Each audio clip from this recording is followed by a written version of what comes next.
चंचल मन को सावधान करते रहना। अंतर्यामी को अंतस्थित देख सशंकित होवे मन। पाप वासना उठते हो नाश लाज से वह जल बिन। जीवों का कलरव जो दिन भर सुनने में मेरे आवे। तेरा ही गुणगान जान प्रमुदित हो अति सुख पावे। तू ही है सर्वस्त्र व्याप्त, तुझ में यह सारा संसार।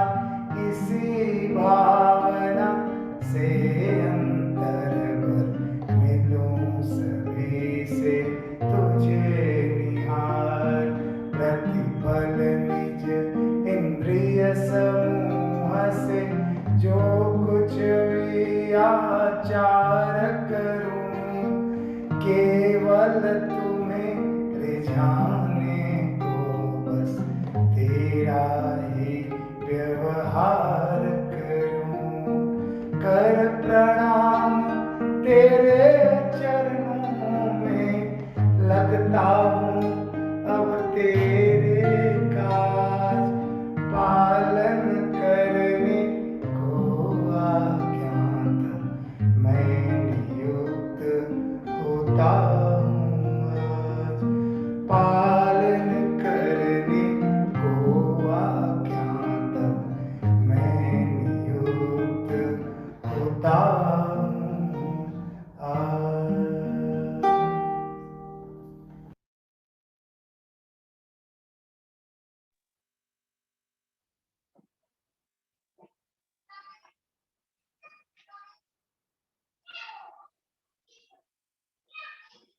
जय श्री कृष्ण सभी को।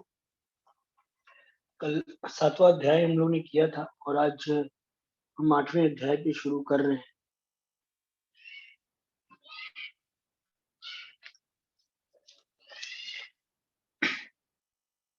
अथाष्टोम अध्याय अर्जुन उवाच। अर्जुन ने कहा,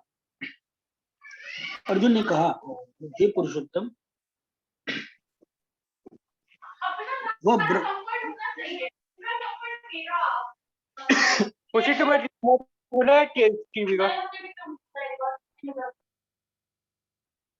अर्जुन ने कहा,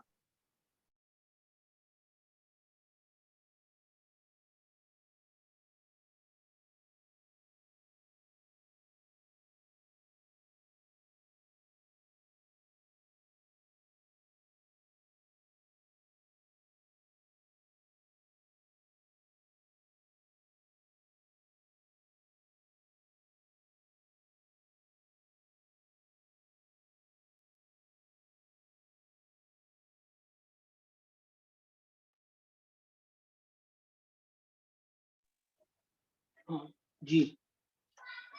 अर्जुन ने कहा, हे पुरुषोत्तम, वह ब्रह्म क्या है, आध्यात्म क्या है, कर्म क्या है, अधिभूत नाम से क्या कहा गया है और अधिदैव किसको कहते हैं? What a brilliant student arjuna was।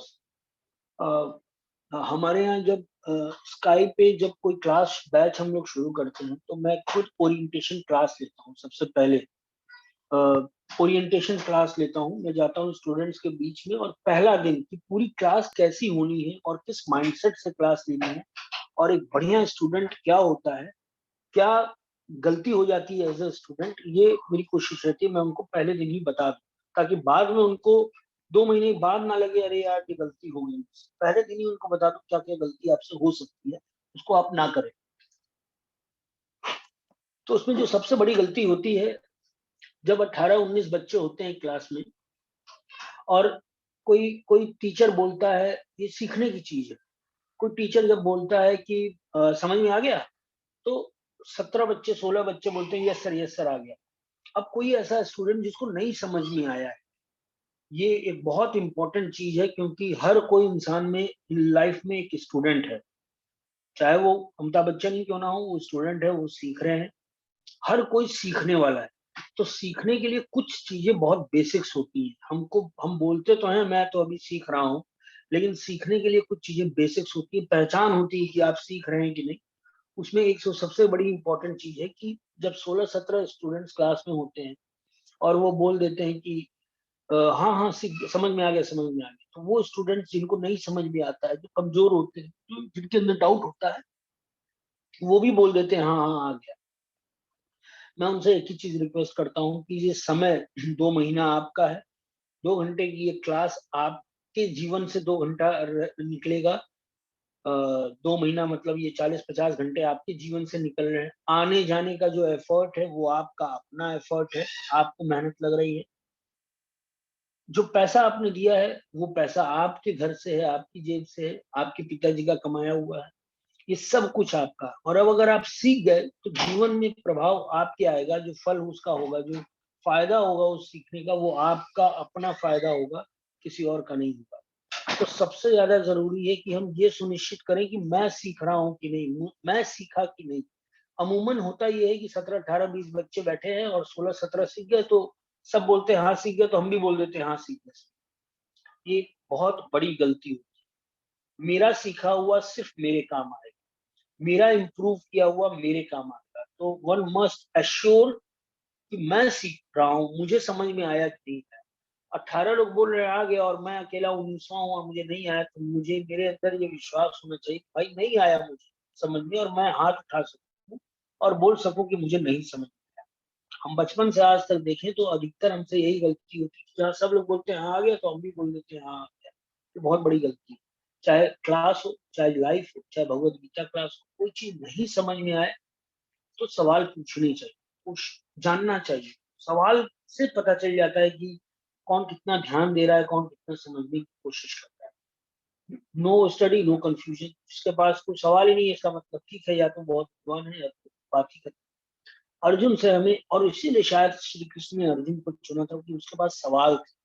उसका सीखने की कला बहुत अच्छी, वो ध्यान पूर्वक सीखता था।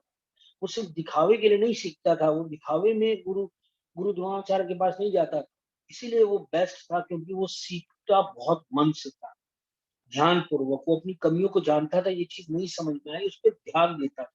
ये बहुत जरूरी चीज है। ये इस भगवत गीता क्लास में भी अगर हमें कोई चीज ना समझ में आए, मैं भी कोशिश करता हूँ कि जो मैं जिनसे सीख रहा हूँ, समझ रहा हूँ, या लाइफ में जो मेरे अगल बगल है, अगर कुछ नहीं समझ में आए तो बिना शर्म बिना संकोच के सवाल पूछूं।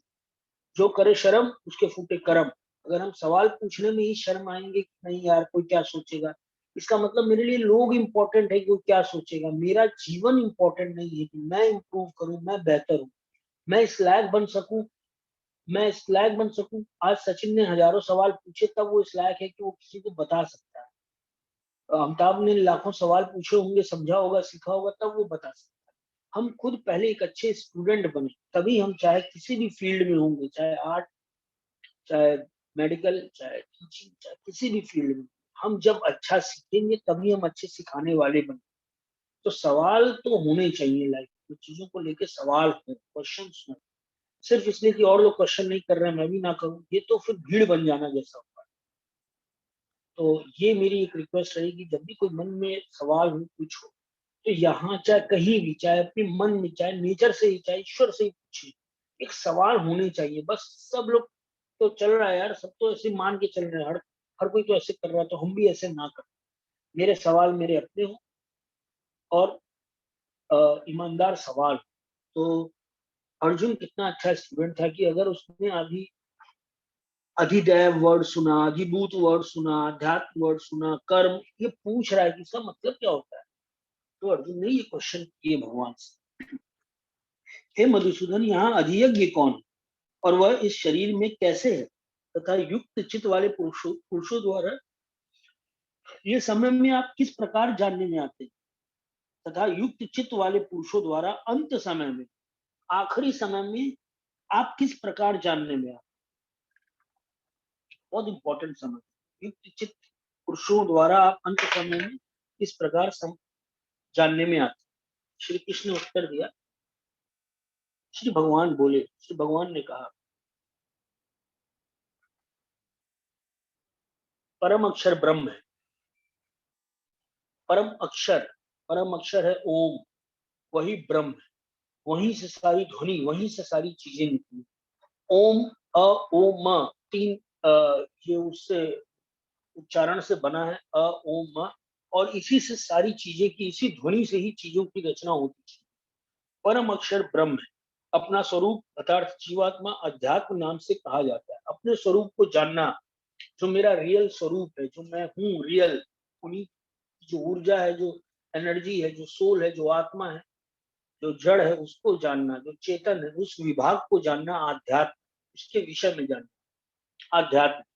तथा भूतों के भाव को उत्पन्न करने वाला जो त्याग है, वह कर्म नाम से कहा जाता है। हम जो भी एफर्ट डालते हैं किसी भी चीज को पाने के लिए, कुछ करने के लिए, या कोई भी चीज जो हम एफर्ट देते हैं, जो एनर्जी हम करते हैं, उसको कर्म कहा जाता है।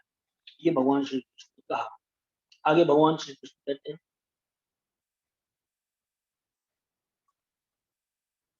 उत्पत्ति विनाश धर्म वाले सब पदार्थ अधिभूत।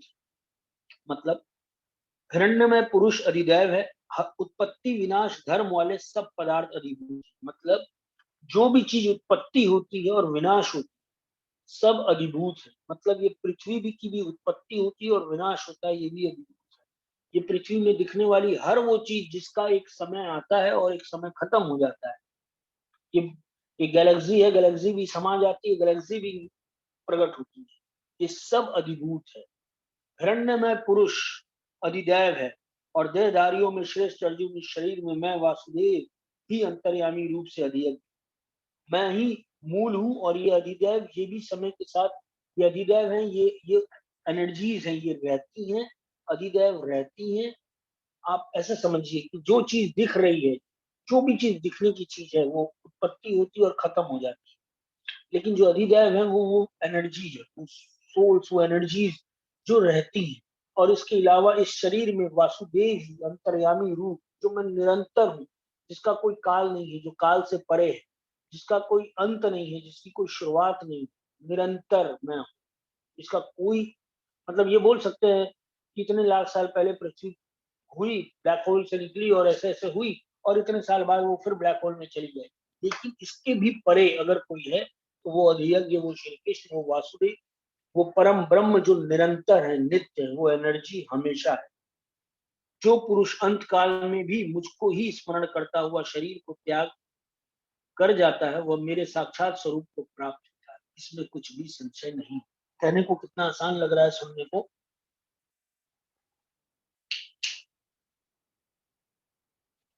जो पुरुष अंत काल में भी मुझको ही स्मरण करता हुआ शरीर को त्याग कर जाता है, जो जब प्राण त्याग रहा होता है, चाहे किसी भी परिस्थिति, चाहे बीमारी से, चाहे एक्सीडेंट से, चाहे किसी भी चीज से, चाहे अकाल मृत्यु, चाहे समय आने पर, चाहे एक्सीडेंट हो गया अचानक से, चाहे दिल का दौरा, झटके में मृत्यु हुई, लेकिन उस समय भी वो मुझे ही स्मरण कर रहा है। ऐसे समय में भी वो मुझे स्मरण कर रहा है, वो मेरे साक्षात स्वरूप को प्राप्त होता है। इसमें कुछ भी संशय नहीं। बहुत कितनी शानदार पॉइंट है। अब हमको समझना होगा कि मतलब कोई, हम लोग देखते कोई ऐसे बैठे बैठे खत्म होता है और उस समय भी वो श्री कृष्ण को याद करते, फिर हमको एक तरफ तो ये लगेगा ये इजी है यार, लाइफ एंजॉय करो और क्लास में जब मरते समय अपना याद कर लो, तो बड़ा सही है। भगवान श्री कृष्ण आगे कहते हैं, हे कुंती पुत्र, हे कुंती पुत्र अर्जुन, यह मनुष्य अंत काल में जिस जिस भी भाव को स्मरण करता हुआ शरीर का त्याग करता है, उसको ही प्राप्त होता है, क्योंकि वह सदा उसी भाव में भावित रहता है। ये अभ्यास हो जाता है। श्री कृष्ण कहते हैं, कहना कहना बहुत आसान है कि लास्ट समय में याद कर लेंगे और खत्म, लेकिन ये अभ्यास की चीज। जब इंसान मृत्यु शैया पे होता है, या मर रहा होता है, या एक्सीडेंट होता है, वो वही याद करता है जो जीवन भर उसके याद में चला हो। वो अगर परिवार उसके लिए सब है, तो मरते समय परिवार याद आता है। उसके लिए अगर स्पोर्ट्स सब कुछ है, वो एक क्रिकेटर बनना चाहता था जीवन भर, उसको लगेगा यार इतना मैं तो क्रिकेटर नहीं बन पाया, उसके लिए पैसा सब कुछ होगा, जीवन भर पैसे के बारे में सोचा है, पैसा पैसा पैसा, मरते समय उसको पैसा याद आएगा, यार पैसा वहां रह गया, पैसा यहाँ रह गया, ये नहीं कमा पाया, वो नहीं कमा। जीवन भर वो लूजर वाली फीलिंग में है, मैं एक लूजर, मैं जिंदगी भर कुछ नहीं कर पाया, मैं तो लूजर था, मैं तो दुर्भागी था, मेरा दुर्भाग्य, मैं तो खराब। वो उसी माइंडसेट के साथ मरेगा और उसी माइंडसेट के साथ अगला जन्म पाएगा। बहुत क्लियर श्री कृष्ण कहते हैं और ये एकदम विश्वास के साथ कहते हैं, इसमें कुछ भी संशय नहीं है, कोई भी डाउट नहीं है कि हे कुंती पुत्र अर्जुन, यह मनुष्य अंत काल में जिस जिस भी भाव को स्मरण करता हुआ शरीर का त्याग करता है, उसको ही प्राप्त होता है, क्योंकि वह सदा उसी भाव में भावित रहता है, अभ्यास हो जाता है उसका। अभी अभी हम कल्पना करें कि कुछ मेरे साथ हो रहा है, तो तुरंत में मेरे दिमाग में, भले ही अभी हम भगवत गीता में बैठे हैं तो बात याद आए भगवान, लेकिन इन जनरल हम किसी जोन में है, किसी चीज में है, और उस समय ऐसा कुछ हो तो हमको वही चीज याद आएगा जिसका हमें अभ्यास है। क्योंकि मृत्यु में बहुत पीड़ा होती है, बहुत दर्द होता है, अ, डर लगता है, बहुत सारी चीजें होती है, तो उस समय जो कोर प्रैक्टिस है वही याद। जैसे किसी इंसान को गुस्से में, जब बहुत गुस्सा हो, भले ही वो कितनी अच्छी अंग्रेजी बोल ले, सीख ले, प्रैक्टिस कर ले, या बहुत अच्छी कोई भाषा सीख ले, लेकिन जब गुस्से में होता है, इमोशन में होता है, अभी मौत की तो बात ही छोड़ दी, गुस्से में होता है, इमोशन में होता है, तो अपनी रियल भाषा में आ जाता है। अगर वो गाली दे के बात करने वाला हुआ तो गाली पे आ जाएगा, अगर गाली भी दे के बात करने वाला नहीं होगा, उसका अभ्यास नहीं, तो नहीं दे पाएगा। वो एक्चुअली जो एक्सट्रीम गुस्सा होता है ना, एक्सट्रीम इमोशन होता है, वो अपने रियल में आ जाता है, अपने रियल स्वभाव में आ जाता है। ये तो मृत्यु है, अभी तो सिर्फ इमोशंस की बात है, जहां वो अपने आप को कंट्रोल नहीं कर पाता, ये तो मृत्यु का समय। इसलिए हे अर्जुन, तू सब समय में निरंतर मेरा स्मरण कर और युद्ध भी कर। याद रख मुझे, तू युद्ध भी कर हर समय।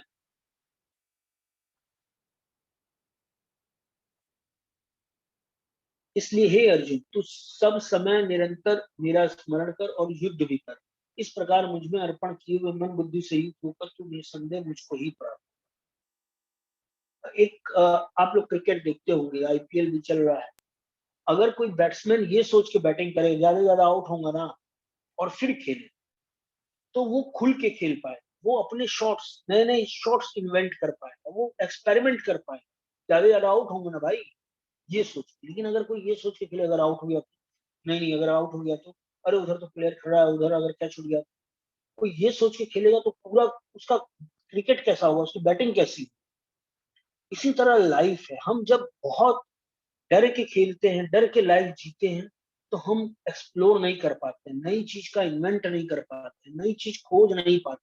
अगर कोई बुरा मान गया तो, अगर कोई चीज कह दिया तो, अगर एक लाइफ मिली है, मुझे कुछ अपने अंदर से निकालना है, इस ऊर्जा का सदुपयोग करना। जब इस माइंडसेट, भगवत गीता को हम दो कॉन्टेक्स्ट में पढ़ सकते हैं, एक स्पिरिचुअल और एक सकाम के भाव से। सकाम पहला स्टेप है और आगे चल के धीरे धीरे ये स्पिरिचुअल में कन्वर्ट हो ही जाता है, क्योंकि हमारा अभ्यास ऐसा हो जाता है, प्रैक्टिस हो जाती है कि ले खेलेंगे यार, बढ़िया से खेलेंगे, अच्छे से खेलेंगे, देखा जाएगा, ज्यादा से ज्यादा आउट हो जाएंगे ना। और इसी तरह अध्यात्म में श्री कृष्ण है मेरे साथ, ये अपने आप लक बना देता है। आप समझिए कि हमारे पास इन्वर्टर है, और फिर हम बैठ बिजली का इस्तेमाल कैसे करेंगे, और जब हमारे पास मालूम है कि पावर हाउस सीधे सूरज से जुड़ा, सारी एनर्जी वहीं से आती है, सीधे वहीं से हमारा ट्यूबलाइट, पंखा से एसी और कंप्यूटर चल रहा है, तो हम कैसे यूज करेंगे। बहुत एक्सट्रीम, फिर तो डर ही नहीं रहेगा। हमारे साथ श्री कृष्ण, सर्व शक्तिमान श्री कृष्ण, परम ब्रह्म परमात्मा, वो मेरे साथ, वो है मेरे साथ। वो मुझे बोल रहे हैं कि मेरा ध्यान करना ही मैं तेरे साथ हूं। ये मैं श्री कृष्ण को याद कर रहा हूँ, इसका मतलब वो मेरे साथ है, उनको जरूरत नहीं है शरीर रूप से बगल खड़े होने की। कहाँ कृष्ण से और द्रौपदी ने एक बार चिल्लाया, चीखा। जब तक द्रौपदी अपना एफर्ट डाल रही थी, चीजें थी, और जहां द्रौपदी ने हाथ ऊपर उठाया और पूरी तरह से सरेंडर की, साड़ी ही साड़ी हुई। साड़ी विच नारी है कि नारी, नारी विच साड़ी है, पता ही नहीं। हमने अपने विश्वास को बाउंड्रीज बना रखी, यार इतना ही होता है, इससे ज्यादा थोड़ा ही होता है, अब भगवान आगे थोड़ी ही करेंगे। ईश्वर का बहुत क्लियर है यहाँ, मेरा ध्यान कर। देखिए एक लाइन में लिखा है, इसलिए हे अर्जुन, तू सब समय निरंतर मेरा स्मरण कर और युद्ध कर, अपना काम कर, जो कर रहा है, जैसा जो भी तेरा काम है उसको कर, वही तेरा योग है, वही तेरी तपस्या है, वही तेरी साधना में, उसी में तुझे मिलता है। तू कर मेरा ध्यान करते हुए, सारा इंटेलिजेंस, सारी क्रिएट, सारा। देखिए, आगे श्री कृष्ण भी बहुत सुंदर बात बताएंगे, क्या फर्क है निर्गुण उपासना में, निर्गुण परम ब्रह्म की उपासना, शून्य की उपासना, ओमकार का जहां लोग जाप करते हैं, ध्यान करते हैं, और क्या फर्क है जब श्री कृष्ण को हम सगुण रूप में, साकार रूप में हम ध्याते हैं, दोनों में फर्क क्या आता है, ये भगवान श्री कृष्ण भी आगे बताते हैं। हे पार्थ, यह नियम है कि परमेश्वर के ध्यान के अभ्यास रूप योग से युक्त, ये नियम है कि परमेश्वर के ध्यान के अभ्यास अभ्यास रूप योग से युक्त, दूसरी ओर ना जाने वाले चित्त से निरंतर चिंतन करता हुआ मनुष्य परम प्रकाश रूप दिव्य पुरुष को अर्थात परमेश्वर को ही प्राप्त होता है। अभी क्या है ना, मैंने मैंने मेरा ये अनुभव है, हो सकता है मैं गलत हूं, मेरा ये व्यक्तिगत अनुभव है कि आज के समय में देखा देखी और दिखाने की चीजें ज्यादा हो गई। हमको दिखाना होता है कि हम आध्यात्मिक है, हमको थोपना होता है कि भाई ऐसे करो, ऐसे रहो, ऐसे रखो। एक परम ब्रह्म श्री कृष्ण परमात्मा, ओंकार या निर्गुण, हम उसके ध्यान में हैं, हम उससे कनेक्टेड है, इस नेचर से उसको समझ रहे हैं, हमको हर चीज सहज रूप में आएगी, अंदर से आएगी, बहुत सहजता से आएगी, वो दिखावे की जरूरत ही नहीं पड़ेगी। ठीक है, मैं अभी सीख रहा हूँ, मेरे अंदर कमियां हैं, भगवत गीता मैंने, मेरी औकात भी नहीं थी, मेरी हिम्मत भी नहीं थी कि मैं इतने बड़े ग्रंथ, जहाँ इतने बड़े बड़े स्पीकर्स, ओरेटर्स और राइटर्स इस पे टीका करते हैं, लिखते हैं, और मैं सिर्फ, मैं हूं ही क्या, और मैं इसको लेके चल रहा हूँ, मैं इसको बोल रहा हूँ। ये कितनी बड़ी, मतलब डेयरिंग है, जबरदस्ती वाली डेयरिंग। बट मुझे एकदम इसी भगवत गीता में जो भगवान श्री कृष्ण का है, मुझ पे भरोसा कर, मुझे याद कर और कर, सारा रास्ता, सारी टेक्निक में बता दूंगा, सब कुछ हो जाएगा, तू बस कर ये। और मुझे मालूम है कि मतलब मैं देख पा रहा हूँ, मैं अनुभव कर पा रहा हूँ अपने जीवन में कि किस तरह से श्री कृष्ण हेल्प करते हैं, श्री कृष्ण गाइड करते हैं, श्री कृष्ण व्यवस्था बनाते हैं, प्रभु ईश्वर कैसे सारी प्लानिंग करता है। मैं सोच दंग रह जाता हूँ यार, क्या क्या उनके पास रिसोर्सेज। मतलब पुलिस वाला कहे हम मजबूर हैं कि चोरी हो जा रही है, तो ये पुलिस वाले की इनकम्पेटेंसी है, कमी है उनकी, पुलिस वालों की, उनकी होते हुए चोरी हो जा रही है। सरकार के रहते कोई मिसमैनेजमेंट हो रहा है तो सरकार की इनकम्पेटेंसी है, क्योंकि उनके पास पावर है। ईश्वर के रहते हम कैसे ये चीज, अगर हम कनेक्ट किए, मेरा श्री कृष्ण को याद करना मतलब श्री कृष्ण का मेरे साथ, तो ये कनेक्शन लेवल बना रहे, ये सदा बना रहे, और हम अपने काम को करते रहे। हे पार्थ, यह नियम है कि परमेश्वर के ध्यान के अभ्यास रूप योग से युक्त, इस हमेशा उनके ध्यान से बना हुआ, दूसरी ओर ना जाने वाले चित्त से निरंतर चिंतन करता हुआ। बात एक बार आई थी कि हमको लखनऊ जाना है, तो हम पूछते नहीं है कि भैया ये रास्ता लखनऊ नहीं जाता है क्या, ये रास्ता, हम जिस रास्ते पे जाना होता है उस रास्ते की बात करते हैं। तो हमें क्या नहीं खाना है, क्या नहीं करना है, क्या नहीं करना है, क्या नहीं करना है, कहीं ज्यादा जरूरी है क्या नहीं, क्या किस तरह से नहीं बोलते हैं, किस तरह से नहीं करते हैं, कि कहाँ पहुंचना है, श्री कृष्ण तक पहुंचना है, उस परम पिता, उस परम ब्रह्म, उस शक्ति, उस अनंत तक, जो इस प्रकृति से, जो जन्म और मरने वाली प्रकृति है, पृथ्वी है, इससे भी परे जो शक्ति, कितना बड़ा लक्ष्य दिया गया है, इतना बड़ा कि खपा दीजिए पूरा जीवन, इतना बड़ा लक्ष्य जो एकदम अद्भुत है। पैसा कमा लेना, नाम कर लेना, शोहरत कर लेना, ऐसे हजारों लोग दिख रहे हैं, और ये चुटकी की चीज है, ये वाकई झोंक देने वाली चीज है। अभी मेरी बात शायद इसलिए नहीं लगेगी क्योंकि मैं खुद भी कहाँ वहां ऐसी इसी स्थिति में हूँ, लेकिन ये चीज बड़ा विश्वास मुझे देती है, कोई बड़ी चीज नहीं। मुझे जब मैं श्री कृष्ण को याद करता हूँ या उनके जीवन से कनेक्ट करता हूँ, मुझे लगता है कितना सहज, सहज से भी ऊपर अगर कोई है तो वो है उनको याद रखना, उनसे कनेक्टेड है। निरंतर चिंतन करता हुआ मनुष्य परम प्रकाश रूप दिव्य पुरुष को अर्थात परमेश्वर को ही प्राप्त होता है। जो पुरुष सर्वज्ञ, अनादि, सबके नियंता, सबके नियंता मतलब सबका बैलेंस करने वाले, शुभ और अशुभ कर्म के अनुसार शासन करने वाले, जो सबके नियंता हैं, बैलेंस करने वाले, सूक्ष्म से भी अति सूक्ष्म, सूक्ष्म से भी, चींटी में भी, कोरोना में भी, सूक्ष्म से भी अति सूक्ष्म, सबके धारण पोषण करने वाले, अचिंत्य स्वरूप, सूर्य के सदृश, नित्य चेतन प्रकाशमान और अविद्या से अति परे, इनका जो अलग है, जो ये एकदम सूक्ष्म से सूक्ष्म है और जो नित्य है सूर्य के प्रकाश की तरह, जो जो शुद्ध सच्चिदानंद परमेश्वर का स्मरण करता है, जो उस एनर्जी को महसूस करता है कि Shri Krishna is just not a body, a person, वो क्या है, उनका तत्व क्या है, वो एक रूप में आए कि लोग कनेक्ट कर सके। हम लोग हम लोग जब भी हमको कोई चेहरा बनाना होता है किसी सुंदर का, तो हम गधे का चेहरा बनाते हैं क्या? हम हम उसी का चेहरा बनाते हैं जिसको हम फील करते हैं कि ये ज्यादा सही है, हम कनेक्ट करते हैं, तो चेहरा हमारे दिमाग में चलता है। अभी ओमकार का ध्यान करना फिर भी एक प्रोसेस है, एक समय लगता है, बट किसी आदमी से कनेक्ट करना बहुत आसान होता है। इसलिए श्री कृष्ण को जो पूरी पर्सनैलिटी, उसमें रूप है, सौंदर्य भी है, उसमें जितने तरह के लोग हैं, चाहे कोई वॉरियर टाइप का हो, चाहे कोई सक्सेस चाहता हो लाइफ में, चाहे कोई फ्रेंडली हो, बहुत दोस्ती वाला हो, चाहे जिसमें गुरु वाली तत्व हो, चाहे जिसमें सीखने वाला अप्रोच हो, चाहे जो सौंदर्य प्रेमी हो, हर कोई, जिसमें बचपना, जिसको बच्चे बहुत प्यारे लगते हैं, लड्डू गोपाल के, हर इंसान को कनेक्ट करने के लिए, हर इंसान को हर इंसान को कनेक्ट करने के लिए, मैं आपके सवाल पे आऊंगा। ये जब सेशन ओवर हो जाएगा, इस बहुत बहुत प्यारा और बहुत सुंदर सवाल आपने किया है आईफोन जी। मतलब अगर नाम आप लोग बदल लें तो मुझे बहुत आसानी, मुझे अच्छा लगेगा। ऐसे मुझे इनको QW5 के विवेक को बार बार बुलाना पड़ेगा। मेरी एक रिक्वेस्ट है कि आप लोग प्लीज अपना नाम कर लें तो बड़ा सुंदर लगेगा। और उस क्वेश्चन पे जरूर आएंगे, बहुत अच्छा और बहुत रेलेवेंट क्वेश्चन किया। जो पुरुष सर्वज्ञ, अनादि, सबके नियंता, सूक्ष्म से भी सूक्ष्म, अति सूक्ष्म, सबके धारण पोषण करने वाले, पेट में जो बच्चा होता है उसका भी धारण पोषण करने वाले, चींटी से अमीबा, दुनिया की जितनी भी चीज है सबकी व्यवस्था है, सबका खाना पीना सबकी व्यवस्था हो जा रही है। कोई उसको इत्तेफाक कह रहा है, कोई उसको संजोग कह रहा है। आप कभी होटल में खाना खाइए और कुछ खाना बच जाए, या अपने घर से इस भाव से खाना लेके निकलिए कि मुझे कोई रास्ते में मिलेगा दे दो।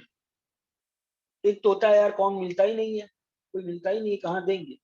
और इस भाव से निकलिए जो मिलेगा उसको दूंगा, और मिलेगा जरूर, और जरूर मिलेगा, इस भाव से निकलिए। ये सब चीज कनेक्टेड है, बहुत कनेक्टेड है। हर अच्छे काम के लिए, हर सत संकल्प के लिए, हर प्रोग्रेसिव, जहां मानव जाति और इस प्रकृति की रक्षा हो रही है, ऐसे किसी संकल्प के लिए शक्तियां चारों तरफ हर समय रेडी। हम उस संकल्प करें कि मेरा मन में भाव है कि इस समय सिलेंडर लोगों को नहीं मिल रहा है, मैं किसी तरह निमित्त बन सकूं उनकी हेल्प करने, व्यवस्थाएं बैठने लगे। कोई भूखा है, मैं होटल से खाना लेके चला कि यार कोई मिलेगा तो उसको जरूर दूंगा, कोई वो मिले, और आपको मिलेगा। हर सत संकल्प के लिए ईश्वरीय शक्ति एकदम खड़ी रहती है, वो एक एनर्जी खड़ी रहती है, क्योंकि बहुत से लोगों की दुआएं चलती रहती है इस वायुमंडल में, इस पूरे गैलेक्सी में। बहुत सी दुआएं, बहुत सी प्रार्थनाएं हैं, निमित्त ढूंढ रही हैं, कोई निमित्त मिले मुझे। वो प्रार्थनाएं निमित्त ढूंढती हैं। कई लोग हैं जो सब तपस्वी, साधु, बीमार, जो प्रार्थना करते रहे, वो प्रार्थना कैसे पूरी हो, वो विषय, वो वाइब्रेशन कैसे पूरी हो, वो निमित्त ढूंढ रही है। हमारी ईश्वर से ये प्रार्थना हो कि हम निमित्त बने, मुझे छुइएगा, मुझे निमित्त बनाइएगा, कोई भी अच्छा काम जीवन में आप मुझे किसी लायक समझिएगा, ये भाव हमेशा बना रहे। इसी भाव के साथ, हे ईश्वर मुझे अच्छे काम का निमित्त बनाइए, कुछ अच्छा मैं कर सकूं अपने जीवन में। ये भाव चलता रहेगा।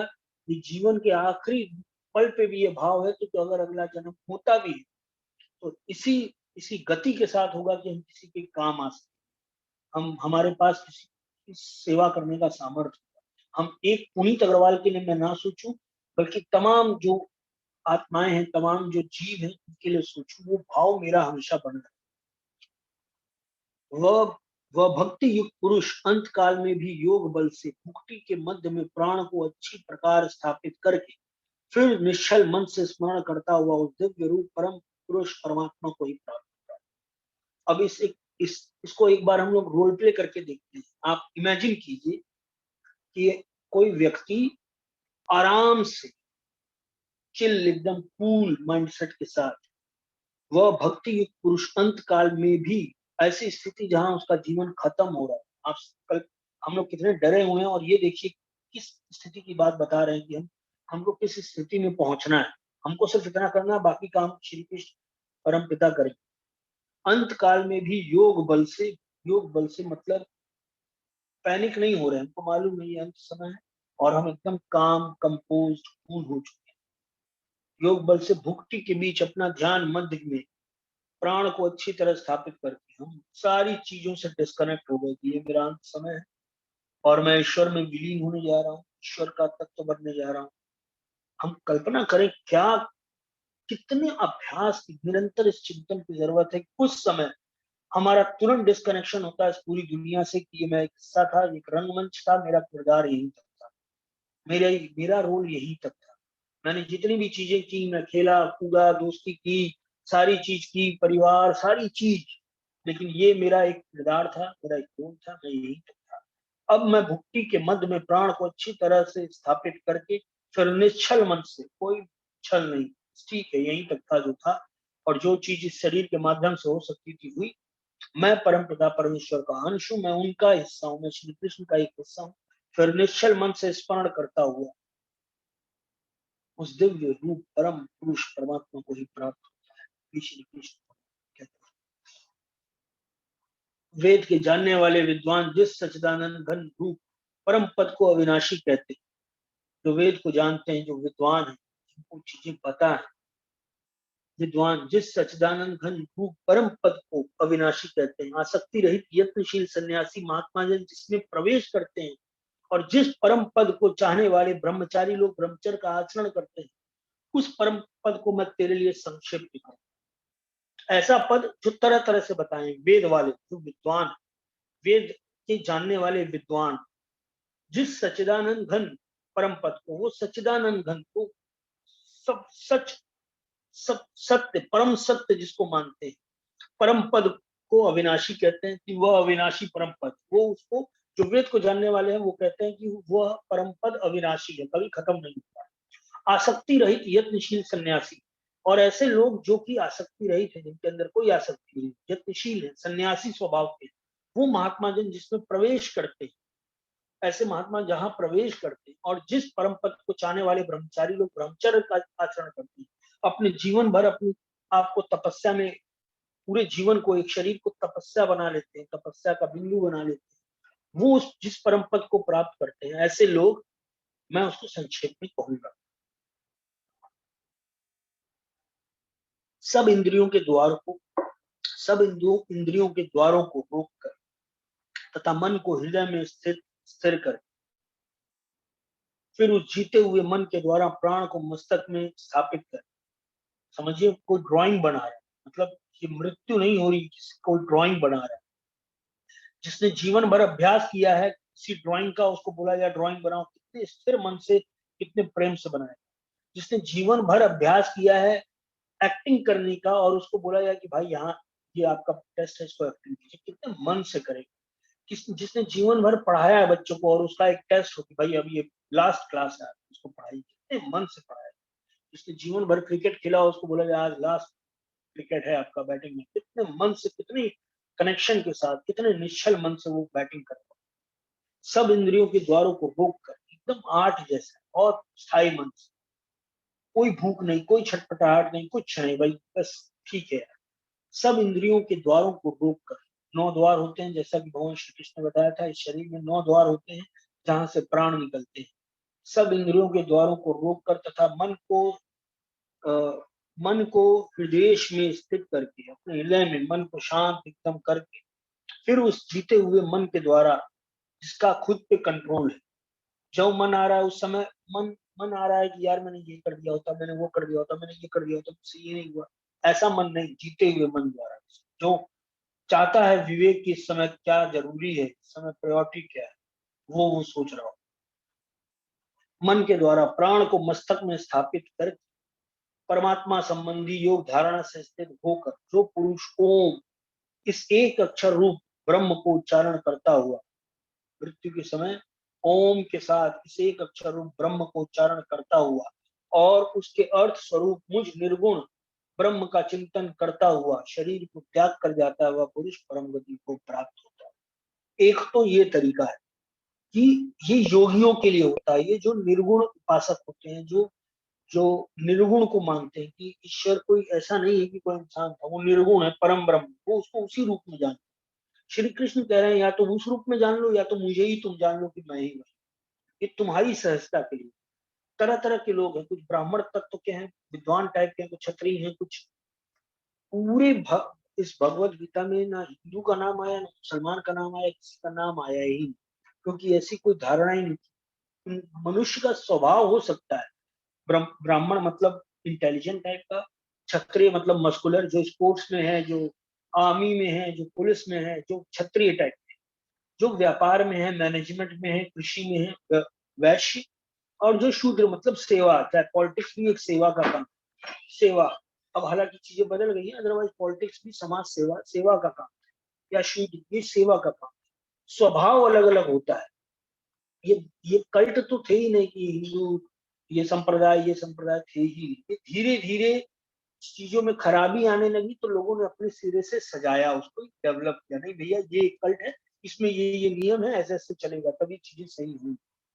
तो इसमें जो दो मेन था, एक तो लोग इस तरह के जो निर्गुण से कनेक्ट होते हैं, जिनको नहीं समझ में आता यार किसी इंसान को मैं कैसे मान सकता हूँ, तो उनके लिए भी निर्गुण, या वो अल्लाह बोले या वो शून्य बोले, ओम बोले, ऐसे निर्गुण के लिए कहा है कि वो अंत समय में एकदम स्थिर हो जाता है, उसके मन में कोई उद्वेग नहीं रहता, कोई हलचल नहीं रहती, वो शांत हो जाता है, वो जानता है ये मैं परमात्मा से मिलन कर सकता हूँ। और ये होता है जीवन भर अभ्यास। ये जीवन भर की सबसे मूल में सबसे इंपॉर्टेंट वो परम ब्रह्म वो शून्य है, मैं तो सिर्फ एक हिस्सा हूँ। वो इस ढंग से जब होता है तब वह पुरुष परम गति को प्राप्त होता है। और दूसरे कौन है? हे अर्जुन, जो पुरुष मुझ में अनन्य चित्त होकर सदा ही निरंतर मुझ पुरुषोत्तम को स्मरण करता है, वह उस निरंतर मुझ में युक्त हुए योगी के लिए मैं सुलभ हूँ, अर्थात जो सहज ही प्राप्त हो जाता हूँ, क्योंकि वह खुद भी एक पुरुष है। पुरुष के आचरण है, पुरुष की समझ है, वो गृहस्थ जीवन में है, वो लोगों के बीच में है, वो और जब मुझसे कनेक्ट होता है तो उसके लिए बड़ा इजी हो जाता है, उसके लिए बड़ा इजी हो जाता है। अच्छा श्री कृष्ण ने ऐसे किया था, श्री कृष्ण ने ऐसे डिसीजन लिया था, श्री कृष्ण ने ये कहा था, श्री कृष्ण ने भगवत गीता में ऐसे कहा था, श्री कृष्ण ने ऐसे निर्णय लिया था, श्री कृष्ण ने प्यार से विदुर की बीवी ने छिलका खिलाया, उसको तक खा लिया। उनके लिए प्रेम इतनी बड़ी चीज थी। श्री कृष्ण ने अन्न का एक दाना उठा के द्रौपदी को कहा कि ये एक अन्न का दाना भी इसको देगा, मतलब उनके लिए एक एक दाना इतना इंपॉर्टेंट था।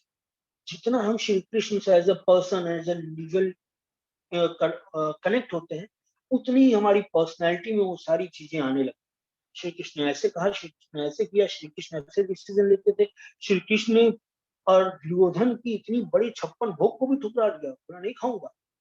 उनके लिए इंपॉर्टेंट वो नहीं था, उनके लिए इंपॉर्टेंट सही और गलत था। श्री कृष्ण ने युधिष्ठिर के अश्वमेध यज्ञ के समय ये द्वारकाधीश होते हुए भी पत्थर उठाने की जिम्मेदारी लेते हुए उनका कितने हम्बल थे। हम जितने कनेक्ट होते हैं ये अब ऐसी चीज है कि मैं अपने आप को मानूं, मैं इस चीज से बहुत कनेक्ट होता हूँ, मेरे लिए इजी है। मुझे अगर आंख बंद करके ध्यान करना पड़े उस शून्य का, तो शायद मैं उतना कनेक्ट ना कर पाऊँ। मैं भी, हर इंसान अलग अलग, कोई करते हैं कोई नहीं कर पाता। मैं अपने आप को देखता हूँ तो मैं एज अ पर्सन जब कनेक्ट करता हूँ, फ्रेंड या दोस्त या बड़ा भाई या पिता या गुरु या कुछ भी, तब मैं ज्यादा कनेक्ट कर पाता हूँ। ऐसे ही हर कोई अलग अलग, कोई उसको शून्य रूप में, ब्रह्म रूप में, और कोई उसको पुरुषोत्तम रूप स्मरण करता है। उस नित्य निरंतर मुझ में युक्त हुए योगी के लिए मैं सुलभ, बहुत सुलभ, इजी हूँ, बहुत माथापुरी नहीं करनी, इजी, अर्थात उसे सहज ही प्राप्त हो जाता। परम सिद्धि को प्राप्त महात्मा जन मुझको प्राप्त होकर दुखों के घर एवं क्षण भंगुर पुनर्जन्म को नहीं प्राप्त। परम सिद्धि को प्राप्त, वो सिद्धि है कि जब आप मृत्यु में है और व्यक्ति मृत्यु में है और अपने मन को एकदम शांत कर लिया है, कंट्रोल कर लिया है, जैसे कछुआ अपनी सारी इंद्रियों को समेट लेता है, वैसे उसने अपनी सारी इंद्रियों को समेट लिया। जितनी भी चीजें थी उसका यहाँ बैलेंस, उसकी वहां चीजें, वो प्रॉपर्टी, ये काम, वो जिम्मेदारी, सब से किनारे। उसको पता था ये खेला यही तक था। 3 से 6 का शो था, 3 से 6 बजा, फिर पर्दा गिरेगा, चीजें खत्म हो जाएंगी, फिर नया पिक्चर लगेगा, नया शुरू होगा।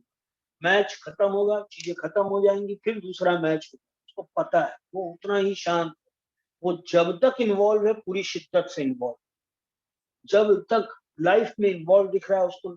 भगवान श्री कृष्ण ने दूसरे अध्याय में कहा था कि ऐसा व्यक्ति इन्वॉल्व तो ऐसे हो, चीजों को ऐसे करे जैसे उसको कुछ आता है, उसको ये सब मालूम ही नहीं, लेकिन वो अंदर उसके चीज है। अभी क्या है ना स्थिति, यहाँ हम लोग बहुत, हमको दिखाना होता है कि मैं श्री कृष्ण के बहुत क्लोज हूँ, श्री कृष्ण मुझे बहुत मानते हैं, मैं देखो श्री कृष्ण का वो हूँ, हर चीज में हम नाम लेते हैं, लेकिन अंदर नहीं है। ये वर्ल्ड ऐसे ही है, और मैं यहाँ एक्टिंग कर रहा हूँ, मैं यहाँ इस किरदार में भी हूँ, मैं यहाँ पति किरदार में भी हूँ, बेटे के किरदार में भी हूँ, मैं यहाँ निदेशक भी हूँ, स्टूडेंट भी हूँ, दोस्त भी हूँ। ठीक है, ये सब मेरे किरदार है, मैं इसको जी भर के जी रहा हूँ, इन्वॉल्व हो रहा हूँ। अंदर कहीं एकदम मेरे अंदर एकदम पक्के रूप से वो परम ब्रह्म कृष्ण, वो इन्वॉल्व, वो मुझे गाइड करते रहते हैं, मार्गदर्शन करते हैं। असल में मैं तरीके से सिर्फ उनका हूँ, बाकी तो यहाँ चीजें चल रही है, और मैं सामने वाले को, ये देखिए भगवत गीता की चीज चल रही है, इसलिए मैं ये बातें कह रहा हूँ। जो लोग मुझे जानते हैं, या मैं यही कहूंगा, डेली लाइफ में ये सब बात करने की चीज नहीं है। आप करिए अपना काम अच्छे से करिए, इन्वॉल्व होइए। ये ज्ञान ऐसे हर जगह देने का नहीं है कि बैठ के कोई भी आया और लगे गीता का ज्ञान। ये जीने की चीज, ये कृष्ण कृष्ण हर बात में, ये जीने की चीज है, ये अंदर की चीज, ये अंदर होना चाहिए, बताने की चीज नहीं है। तो मैं तो भैया श्री कृष्ण मुझे, ये बहुत पर्सनल चीज। बाकी मैं बाहर जैसा भी हूँ, हम इन्वॉल्व हो रहे हैं, हंस रहे हैं, ऐसा लगेगा ही नहीं कि इनका इनका उससे कोई लेना देना भी। ये ये मैंने जो चीजों से सीखा, श्री कृष्ण को जब जरूरत पड़ी तब उन्होंने वो चीज, जहां जरूरत पड़ी, हर जगह जबरदस्ती नहीं, मैं तो ये हूं, मैं तो ये अगर एक चीज अभ्यास हो गई ना, मैं भी अभ्यास कर रहा हूँ उसका, और ये हम अगर अभ्यास करते हैं, देखिए हर किसी की अपनी इंटेलिजेंस से समझ, इस भगवत गीता को अपने हिसाब से, अपने हिसाब से भी देखिए, ऑब्जर्व कीजिए, खुद पे भरोसा रखिए। उन्हीं बोला था इसलिए, या कोई और बोला था इसलिए नहीं, ये इंटेलिजेंस अंदर से आनी चाहिए, खुद की होनी चाहिए, समझ खुद की होनी चाहिए। किसी ने बोला था, किसी ने, खुद अनुभव होना चाहिए। मैंने तो यार ये अनुभव किया है, मैंने तो ये चीज पाई। मैं तो राम के रूप से बहुत कनेक्ट करता हूँ, सो के राम के रूप से, राम आपको आइडियल बन रहा है, राम आपको गाइड कर रहा है, मैं शिव से कनेक्ट होता हूँ तो शिव गाइड कर रहा है। कृष्ण का बस इतना सा है कि उन्होंने, उनकी लाइफ में वर्सेटैलिटी है, कई फील्ड है। तो ऐसे लोग जो बहुत इंट्रोवर्ड हैं, जो कहीं नहीं आते जाते हैं, दे में कनेक्ट विद राम और शिव। बट जो थोड़े सोशल है, तो उनको कई परिस्थितियां आएंगी लाइफ। और श्री कृष्ण वो किरदार है जो कई परिस्थितियों के साथ, बचपन से लेके जवानी तक, लास्ट महाभारत तक और उसके बाद तक, कई किरदारों में वो रहे हैं, तो वो हेल्प करते हैं हर किरदार में डिसिप्लिन। मुझे जो चीज समझ में, Shri Krishna helps in all the situations, all the circumstances, with all the people, how to behave with like people.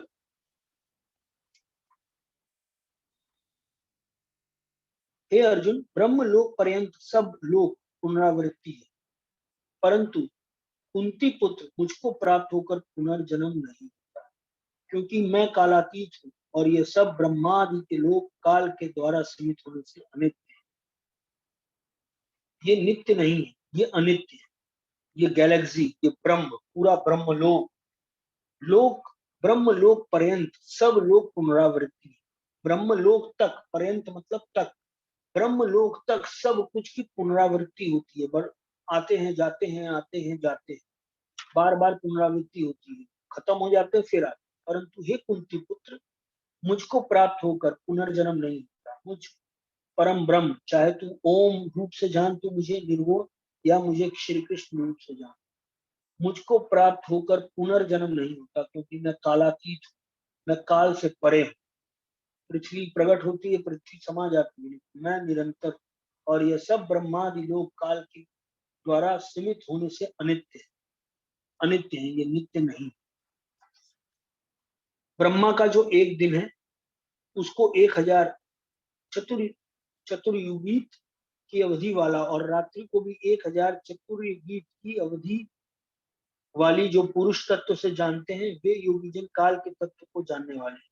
तो ये समझते हैं कि ब्रह्मा जी का एक दिन, उसको 1000 चतुर्युग, मतलब अगर इसको हम मल्टीप्लाई करें तो कई लाख साल आए, कई लाख साल दिन और कई लाख साल रात। मतलब उसको ऐसे समझे जैसे हमारे लिए दिन हुआ, फिर रात हुई, फिर एक नया दिन हुआ, फिर रात हुई। ऐसे ही ब्रह्मा जी का पूरा एक दिन, पृथ्वी का उत्पन्न होना और पृथ्वी का खत्म हो जाना एक दिन है। उसके बाद पृथ्वी इतने ही पूरी रात, जैसे हमारे लिए एक रात होती है, वैसे लिए ब्रह्मा जी के लिए पूरी रात पृथ्वी गायब, ब्रह्मांड ये पूरा सब कुछ गायब। फिर नया सवेरा होता है, यानी फिर पृथ्वी प्रकट होती है, फिर ये गैलेक्सी प्रकट होती है, और फिर ये लाखों सालों तक एक दिन, ये ब्रह्मा जी का एक दिन। अब आप समझिए, थोड़ा इवेल्युएट कीजिए, ब्रह्मा जी का एक दिन हुआ, इधर पृथ्वी प्रकट हुई और लाखों सालों तक रही, फिर ब्रह्मा जी की रात हुई, फिर पृथ्वी सालों तक, कई हजार लाखों सालों तक गायब, ये पूरा ब्रह्मांड। फिर ब्रह्मा जी का दिन हुआ, ये उनके कितने साल होंगे, तो और इस बीच में पृथ्वी कई लाख साल प्रकट हुई, कई लाख, ये निरंतर चलता रहता है। श्री कृष्ण कहते हैं ये तो आता जाता रहता है, मैं इससे भी परे, मैं इससे भी परे हूँ, ये मेरा कोई समय नहीं है। लाखों साल पृथ्वी रहती है, फिर लाखों साल गायब, फिर लाखों साल रहती है, फिर लाखों साल गायब, ये रहती है, आती है, जाती है, मैं नित्य और निरंतर हूँ। संपूर्ण चराचर भूतगण ब्रह्मा के दिन में के प्रवेश काल में अव्यक्त है। अव्यक्त से अर्थात ब्रह्मा के सूक्ष्म शरीर से उत्पन्न होते हैं, और ब्रह्मा की रात्रि प्रवेश काल में उस अव्यक्त नाम ब्रह्मा के सूक्ष्म शरीर में लीन हो जाते हैं। इसको ब्लैक होल का नाम दिया गया साइंटिस्ट, वो उसमें से प्रकट होते हैं और उसी में प्रवेश कर जाते हैं। भगवान श्री कृष्ण ने आज से 5000 साल पहले युद्ध के मैदान में अर्जुन को वो ज्ञान दे रहे हैं जो अब से कुछ साल पहले एक थ्योरी साइंटिस्ट लेके आए, और ये थ्योरी को क्लियर बता रहे हैं कि संपूर्ण चराचर भूतगण, जितनी भी चीजें दिख रही हैं जगत में, ब्रह्मा के दिन के प्रवेश काल में, जब उनका दिन होता है, अव्यक्त से अर्थात ब्रह्मा के सूक्ष्म शरीर से उत्पन्न होते हैं।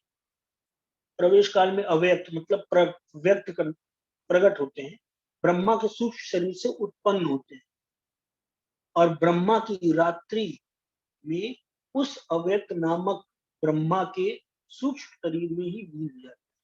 इसका मतलब फिर से एक बार समझिए, ब्रह्मा का एक दिन, पृथ्वी प्रकट होती है, लाखों साल रहती है, फिर ब्रह्मा की जब रात होती है, यही पृथ्वी लाखों साल फिर गायब रहती है, फिर प्रकट होती है। ये दो चीज चलता रहता है, और इस लाखों साल में एक जीवात्मा कई बार शरीर धारण करती है, बदलती है शरीर, जैसे उसके कर्म होते हैं वैसे वैसे भोग है। और सत्व रज तम 3 गुणों से ये पूरी दुनिया चल रही है। कोई सात्विक काम कर रहा है, कोई रजोगुणी काम कर रहा है, किसी ने हिमालय में या बीमारी में या कहीं भी तपस्या के साथ प्रार्थना की कि भगवान इस पृथ्वी को बचाओ, अच्छा हो, सबके साथ अच्छा हो। और कोई ये प्रार्थना लेने को तैयार है कि भगवान मुझे निमित्त बनाइएगा, मैं कुछ अच्छा कर सकूं, मैं किसी के काम आ सकूं, मेरी यही प्रार्थना है, मेरे अंदर तो कोई सामर्थ्य नहीं है, आप मुझे सामर्थ्य दीजिएगा, मुझे निमित्त बनाइए। निमित्त बनाते हैं, उसकी भावनाओं से वो प्रार्थना उसके ऊपर। अब कुछ होते हैं ये मान लेते हैं सब मैं कर रहा हूँ, देखिए मैंने क्या क्या किया है जीवन में। और कुछ है ये समझ रहे हैं कि कृपा निधान धन्यवाद जो आपने मुझे इसका निमित्त बनाया, तो मुझे इस लायक समझा और मुझे ये मौका दिया। इसलिए श्री कृष्ण अर्जुन को बोलते हैं तू कुछ मत कर, तू निमित्त बन, तू काम कर, मैंने तुझे चुना, तू बस युद्ध कर, तुझे मैंने निमित्त बनाया। तो जो अपने आप को सरेंडर वैल्यू में है, मैं सरेंडर करता हूँ, आप मुझे किसी लायक समझते हो, मुझे उस लायक बनाइए, लायक तो नहीं, उस लायक बनाइए और मुझे इस्तेमाल, यूज भी, शरीर का इस्तेमाल कीजिए ईश्वर, और मुझसे कुछ अच्छा करा दीजिए। हे पार्थ, वही यह भूत समुदाय उत्पन्न होकर पृथ्वी के वश में हुआ, रात्रि के प्रवेश काल में लीन होता है और दिन के प्रवेश काल में फिर उत्पन्न होता है। वही यह भूत समुदाय, पूरा भूत समुदाय मतलब जड़ और चेतन का मिक्सचर। जड़ मतलब वो चीज, जैसे जो चीज दिख रही है पृथ्वी का तत्व, जल भूमि गगन अग्नि वायु आकाश, मन बुद्धि और अहंकार, वो एक समुदाय, और चेतन समुदाय मतलब ईश्वर का जो चेतन समुदाय, ये सब मिक्स होकर यही वह भूत समुदाय उत्पन्न होकर पृथ्वी के वश में हुआ, समुदाय उत्पन्न होकर प्रकृति के वश में हुआ, रात्रि के प्रवेश काल में दिन होता है और दिन के प्रवेश काल में फिर उत्पन्न होता है। ये चला आ रहा है लाखों करोड़ों सालों से। उस अव्यक्त से भी अति परे दूसरा आकार, साइंस कहता है कि करोड़ों साल पुराना है सूरज। यही सूरज प्रकट होता है, पृथ्वी प्रकट होती है, फिर सब लीन हो जाता है, रात्रि हो जाती है, कुछ नहीं रहता। फिर यही सूरज प्रकट होता है, जो आज करोड़ों साल माना जा रहा है कि करोड़ों साल पहले सूर्य का जन्म, करोड़ों साल पुराना सूर्य है, इसकी इतनी अवधि, ये वही अवधि जो आती है जाती है। सूर्य प्रवेश, उस अव्यक्त से भी अति परे दूसरा अर्थात विलक्षण जो सनातन अव्यक्त भाव है, वह परम दिव्य पुरुष सब भूतों के नष्ट होने पर भी नष्ट नहीं होता। इसके अलावा जो जिसकी मैं बात कर रहा हूँ, अव्यक्त भाव, उस अव्यक्त से भी अति परे दूसरा अर्थात विलक्षण जो सनातन, जो सदा है, अव्यक्त भाव है, जिसको अव्यक्त नहीं किया जा सकता, वह परम दिव्य पुरुष सब भूतों के नष्ट होने पर भी नष्ट नहीं होता। वह परम पिता, वो परम, जो अव्यक्त अक्षर इस नाम से कहा गया है, उसी अक्षर नामक अव्यक्त भाव को परम गति कहते हैं, तथा जिस सनातन अव्यक्त भाव को प्राप्त होकर मनुष्य वापस नहीं आते, वह मेरा परम धाम है। वह परम धाम, धाम मतलब वो स्थान, हम उसको स्थान के रूप में बोल रहे हैं, लेकिन वह कोई ऐसा कोई जगह नहीं है कि वहां जाना होता है। परम धाम मतलब वह स्थिति है जहाँ वो फिर कोई जन्म नहीं होता है, वहां फिर चीजों में नहीं इन्वॉल्व होता है, फिर वह उनके साथ होता है, वो इन चीजों का दृष्टा होता है। अब ये देखिए कितने हाई लेवल की चीज है और कितना बड़ा लक्ष्य, मतलब मैंने एक लक्ष्य बनाया कि भाई मुझे 1 करोड़ का आदमी बनना है, 100 करोड़ का आदमी बनना है, 500 करोड़ का आदमी, 1000 करोड़ का आदमी, ये फिर भी लोग पा रहे हैं, ये पाने वाले हजारों लोग हैं। लेकिन ये एक ऐसा जीवन का लक्ष्य है जो जो अनंत है, जो जिसकी यात्रा में कभी अहंकार नहीं आया, जिसकी यात्रा में 1000 करोड़ लक्ष्य था, 1000 करोड़ पा गए, अहंकार आ जाएगा, देखा मैंने जीवन में आज क्या क्या, मैं मेरे पास सब घोड़ा है, बंगला है, गाड़ी है, बैलेंस क्या है तुम्हारे पास, तो ये एक अहंकार आ सकता है। लेकिन अगर ये जो परम पद की बात कर रहे हैं, ये एकदम शून्य होने पर, एकदम जीरो होने पर, जहाँ अहंकार शून्य हो जाता है, जहाँ वैसी स्थिति हो जाती है, जैसा कल अजीत जी बता रहे थे कि वो उस गाने को सुन के वैसे ही सोचने लगे थे जैसे जैसे ईश्वर सोचता है, उनके एंगल से चीजों को देखने लगे। जब वैसी स्थिति आने लगती कि हम पुनीत अग्रवाल बन के नहीं सोच रहे होते, हम श्रेयांश बन के नहीं सोच रहे होते, हम ईश्वर के एंगल से चीजों को सोच, हमारा सोचने का तरीका ही बहुत बड़ा और बेहद। अभी हम अपनी एक जीवन के लिए परेशान रहते हैं, यही एक जीवन के लिए हमने इतनी बड़ी ऊर्जा जो हमारे अंदर है, सामर्थ्य, परम तत्व का अंश है मेरे अंदर, और मैंने उस ऊर्जा को कहाँ लगा रखा है, पूरी ऊर्जा को हम हम ये समझ लीजिए पावर हाउस है कहीं, और वहां जाके हाइड्रोजन जला, सॉरी 0 वाट का बल्ब जला, भाई पूरी ऊर्जा का इस्तेमाल सिर्फ हम एक 0 वाट के बल्ब के लिए। जितनी ऊर्जा मेरे अंदर है, मैं अगर उसको एक्सप्लोर करूं, विश्वास करूं, बिना डरे, ईश्वर का नाम लेके, बिना लॉजिक्स और बिना डरे, बिना घबराए, बिना दुनिया की चिंता करे, तो मैं इसी उसी ऊर्जा से हाइड्रोजन और बड़े बड़े चीजें जला सकता हूँ। तो ये सामर्थ्य भगवत गीता देती है।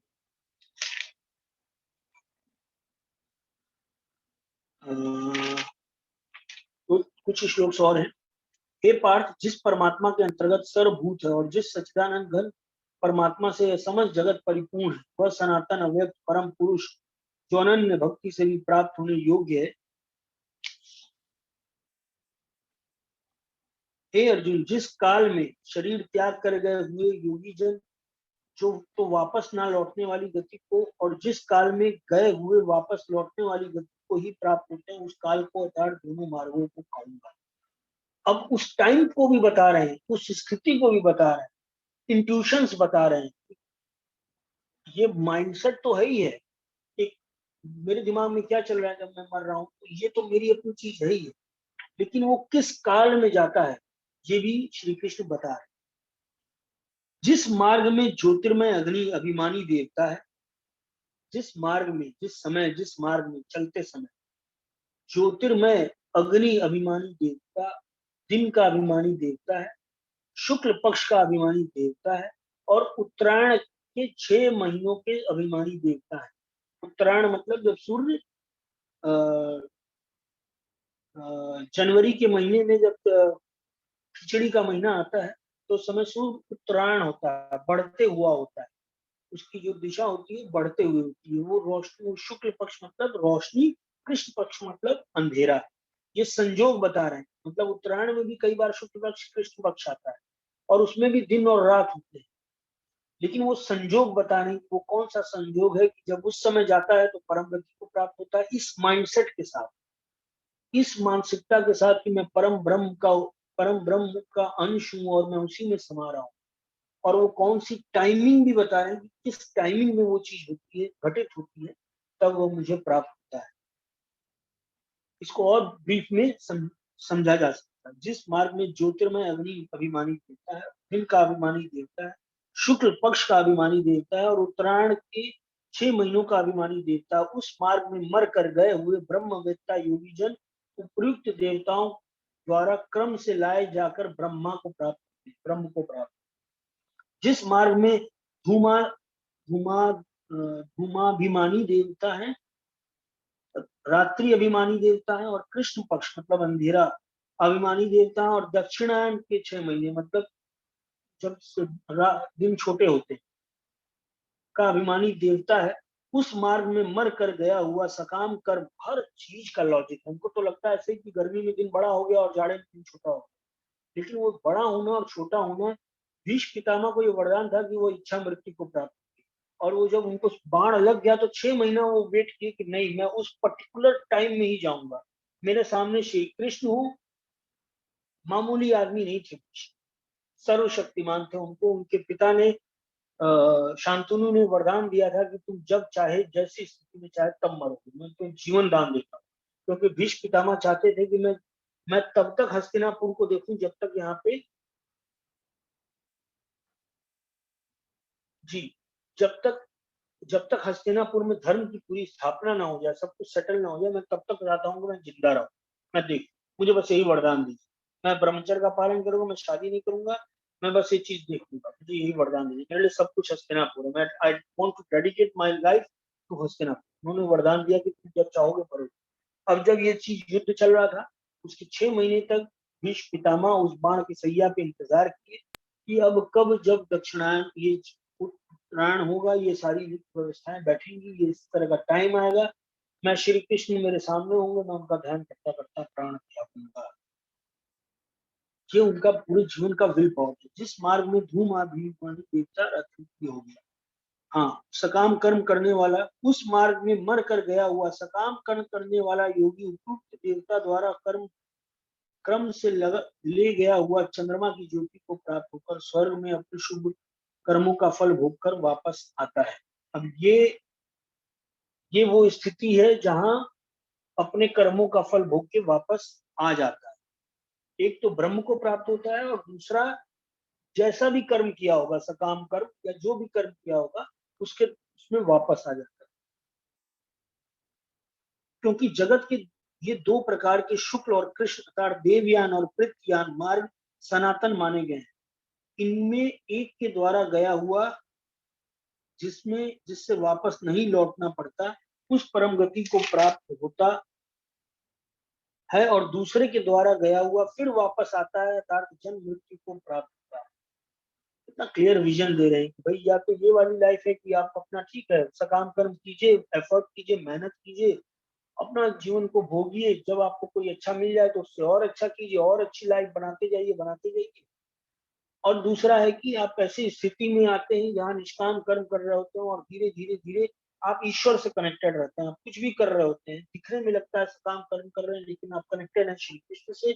हर काम उस परम ब्रह्म से कनेक्ट होके कर रहे हैं, आत्मा रूप में अपने आप को पूरी लाइफ जी रहे हैं और आप इस जन्म मरण के बंधन से मुक्त। हे पार्थ, इस प्रकार इन दोनों मार्गों को तत्व से जानकर कोई भी योगी मोहित नहीं होता। इस कारण हे अर्जुन, तू सब काल में समबुद्धि रूप योग से युक्त हो अर्थात निरंतर मेरी प्राप्ति के लिए साधन करने वाला हो। योगी पुरुष इस रहस्य को तत्व से जानकर वेदों के पढ़ने में तथा यज्ञ तप और दान आदि के करने में जो पुण्य फल कहा है, उन सबको निसंदेह उल्लंघन कर जाता है और सनातन परम पद को प्राप्त होता है। योगी पुरुष इस रहस्य को तत्व से जानकर मतलब समझ, कॉन्सेप्ट को समझ के, जैसे हमने ल्यूनर इक्लिप्स और सोलर इक्लिप्स बचपन में अगर तत्व से समझ लिया, हमने 2 मल्टीप्लाइड बाय 2 4 और 2 इंटू 8 16, 2 इंटू 6 ये कैसे आता है इसका कॉन्सेप्ट समझ लिया। एक बार कॉन्सेप्ट समझ लिया फिर रटने की जरूरत नहीं पड़ती। तत्व से समझने का मतलब रटने की जरूरत ना पड़े, सुनाने। बहुत से लोग हैं जो बहुत अच्छा सुना सकते हैं लेकिन वो तत्व से नहीं समझे, कॉन्सेप्ट नहीं क्लियर, क्लैरिटी नहीं आई। और यहाँ जितने भी लोग हैं सब स्टूडेंट रहे हैं और सबको मालूम है कि जब कॉन्सेप्ट क्लियर हो जाता है तो रटने की जरूरत नहीं पड़ती है। आदमी अपने विवेक से चीजों को लिख सकता है, मैनेज कर सकता है, चाहे वो कोई भी सूत्र हो, कोई भी थ्योरी हो। तो योगी पुरुष इस रहस्य को, योगी पुरुष मतलब जो कनेक्टेड है, जिसमें कनेक्शन है, जो ऑब्जर्वर है, जो कॉन्शियस है, जो बस कॉपी पेस्ट नहीं है, दुनिया का देखा देखी चल रहा है, उसकी अपना विवेक है, चीजों से कनेक्ट होता है, ऑब्जर्व करता है, समझता है, जो अपने आप को समय देता है, जो अपने इनर वॉइस को सुनता है, जो खुद से कनेक्टेड है, ऐसा योगी पुरुष इस रहस्य को तत्व से जानकर वेदों के पढ़ने में तथा यज्ञ तप और दान आदि के करने में जो पुण्य फल कहा है, उस फल की भी इच्छा नहीं रखता, वो उससे भी ऊपर उठ जाता है। यज्ञ तप और दान आदि करने में जो पुण्य फल कहा है, उन सबको निसंदेह उल्लंघन कर जाता है, क्योंकि उसके लिए प्रायोरिटी फिर रही नहीं जाती। इतना बढ़िया है, मतलब इतना रिलेट कर सकते, लक्ष्य इतना बड़ा मिल गया है कि ये छोटी चीज मायने ही नहीं रखती। किसी को हाई स्कूल का बोर्ड का एग्जाम है और उसको उसका लक्ष्य है कि भाई 84% लाना है, मेरिट टेस्ट में आना है, तो उसको क्या फर्क पड़ता है कि उसके एग्जाम में ये 10 9th में उसका किसी एग्जाम में कितना आया, क्या है, वो टारगेट लेके चले। किसी की आईएएस पीसीएस की तैयारी, यूपीएससी की तैयारी करनी है तो छोटी मोटी चीजों में फर्क ही नहीं पड़ता है, ये वाला कहाँ रिवॉर्ड मिला, वो मिला। उसके लिए एक ही चीज होता है, भाई मुझे यूपीएससी क्लियर करना, मेरे लिए यूपीएससी सब। लक्ष्य इतना बड़ा, जो मकसद जीवन का, ये लाइफ का मकसद, ये ऐसा मिल गया है कि यज्ञ तप दान आदि करने में जो पुण्य पुण्य फल कहा जाता है, हम में से कितने लोग इन्हीं छोटी छोटी चीजों में उलझे हुए हैं कि ऐसे नहीं बैठते हैं, वैसे नहीं बैठते हैं, ऐसे पूजा करते हैं, वैसे पूजा करते हैं, ये नहीं किया, दाएं हाथ से दिया, बाएं हाथ से दिया, इन्हीं नियमों में उलझा हुआ, इन्हीं नियमों में, ये ऐसे कर दिया, वो वैसे कर दिया, रिचुअल छोटी छोटी चीजों में, ये ऐसे बोल दिया, वैसे बोल दिया, ये बोलने से इन चीजों में उलझा हुआ। लेकिन ऐसा व्यक्ति, योगी पुरुष इस रहस्य को तत्व से जानकर, पहले तो योगी वर्ड है, योगी वो कनेक्शन लेवल, इतनों को तो सर से ऊपर से निकल जाती है, लेकिन ऐसा योगी जो है वो ऑब्जर्व कर लेगा, इस बात को अपने अंदर बैठा पाए।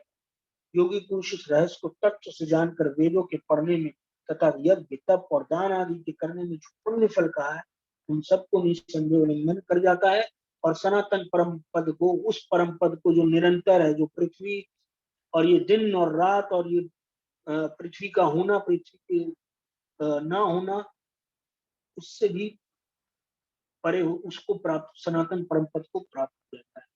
नीतीश है क्या? नीतीश जी? नीतीश है।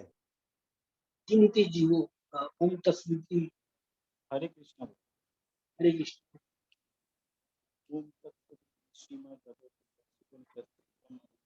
योग शास्त्र श्री कृष्ण अक्षर ब्रह्म योग नाम क्षेत्र।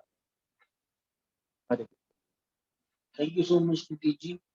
तो ये था आज का, और अभी टाइम हो रहा है 7:05 और अब हम लोग अपने शरीर को, ठीक है। तो अब हम लोग 7:05 में हम लोग सॉन्ग शुरू करेंगे, और आज भी कोशिश है कि सॉन्ग थोड़ा अलग हो। हालांकि कल कुछ हाई एक्सट्रीम का सूफियाना हो गया था, थोड़ा हम लोग उसका लेवल नीचे करेंगे। शानदार है आज भी, और आज के चैप्टर से रिलेट करता है, बहुत बढ़िया रिलेट करेगा, और कनेक्ट करने की कोशिश कीजिएगा एक वर्डिंग से, एक शब्द से। और कोई बात जिसको कुछ कहना हो? नमस्ते, अमित बोल रहे हैं। जी अमित जी। आज 2 लोग जुड़े हैं, उनका स्वागत जी करने के लिए मैंने फोन किया है। शुभ्रा सिंह जी जुड़ी हुई हैं, एस्ट्रोलॉजर हैं। आज उनका पहला जी दिन है। और जी आशीष नंदन सिंह जी जुड़े हैं, जो पेशे से फायर ब्रिगेड से जुड़े हुए हैं। वो कल से जी लगातार जुड़ रहे हैं। उनका जी स्वागत कर लीजिए। बहुत बहुत स्वागत है शुभ्रा जी आपका भी। बहुत अच्छा नाम है। मुझे थोड़ा शुभ्रा का मतलब बता पाती हैं आप मुझे? शुभ्रा श्री। नमस्कार जी। नमस्कार। शुभ्रा का नाम श्वेत होता है। माँ श्वेत। सरस्वती की जब आराधना की जाती है या शुभ्र वस्त्राविता, तो वहीं से वो लिया गया है, शुभ्र से शुभ्रा। क्या बात है। तो ये हम लोग ऐसा माने कि हम लोग 8 दिन 8 चैप्टर की और 16-17 दिन की जो हम लोग की तपस्या है, तो माँ सरस्वती की कृपा हुई है और शुभ्रा श्री विद्या अरे अरे साक्षात। जी ये तो आप लोग का बड़प्पन है। जी। शुभ्रा बहुत ही और आध्यात्मिक हैं और जी एस्ट्रोलॉजी से जुड़ी हुई हैं।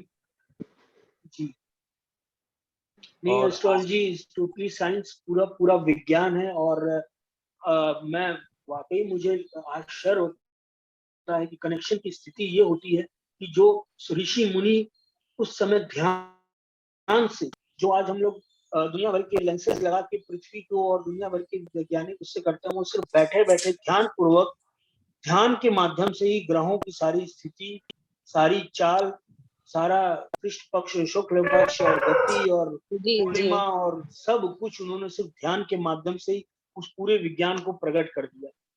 जी। चरक इसका के आप बारे में।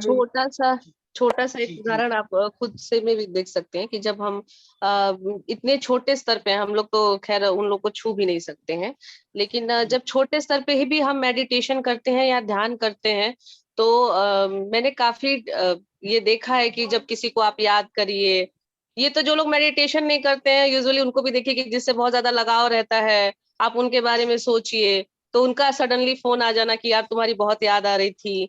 ये सब चीजें कहीं ना कहीं अगर आप मेडिटेशन को बढ़ावा देते हैं, करते हैं अपने अंदर, तो ये और आपके अंदर मेंटेन होने लगता है। वैसे मैं बेसिकली टैरो कार्ड रीडर हूँ, और ज्योतिष को तो जितना पढ़िए तो समुद्र है, लगेगा वो कम ही है।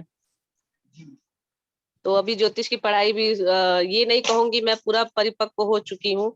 एक नए ज्योतिष से मिले उनसे कुछ अलग मिलेगा, किसी और से मिलिए उनसे कुछ और मिलेगा, तो इसीलिए हमेशा अपना प्याला खाली ही रखती हूँ, जहां से भी मिले ज्ञान वहां से ले लेती हूँ। तो काफी अच्छा है मेडिटेशन में। मुझे लगता है मेडिटेशन में मैंने काफी कुछ अचीव किया है। बहुत बढ़िया, बहुत सुंदर। उसका लाभ हम लोग को भी मिलेगा। और आगे भगवान बिल्कुल। श्री कृष्ण मेडिटेशन के लिए और भी बहुत सुंदर चीजें बताएंगे। मेडिटेशन मतलब योग, कनेक्ट हो जाना किसी चीज को, जी जी। अपने आत्मसात हो जाना, पूरी तरह से हम्म। उसको उसको अपने अंदर उतार लेना, अपना कनेक्ट हो। इसके फायदे और भी आगे पता चलेंगे। ये आईफोन के नाम से आ रहा है। सत्या भैया आप हैं क्या? ये आईफोन के नाम से एक हैंड रेज हुआ है। सत्या जी आप हैं क्या? ये आईफोन के नाम से हैंड रेज। मेरा चलिए इसी है। के साथ। मैं हूँ विजेंद्र जी शुक्ला। जी। अच्छा अच्छा, विजयन जी, जी बोलिए विजयन मैं ये अभी डिस्कशन हो रहा था पीछे मेडिटेशन पे। जी। मैंने मेडिटेशन की कई सारी डेफिनेशन अलग अलग लोगों से सुनी है। मेडिटेशन क्या है, मैं थोड़ा सा अगर आप प्रकाश डालें। कई लोगों को देखा है, लोग आंख बंद करके 5 मिनट तक बैठे रहते हैं, वो उसी को मेडिटेशन समझते हैं कि आंख बंद करके हम 5 मिनट एकदम शांत हैं, यस। ये मेडिटेशन है।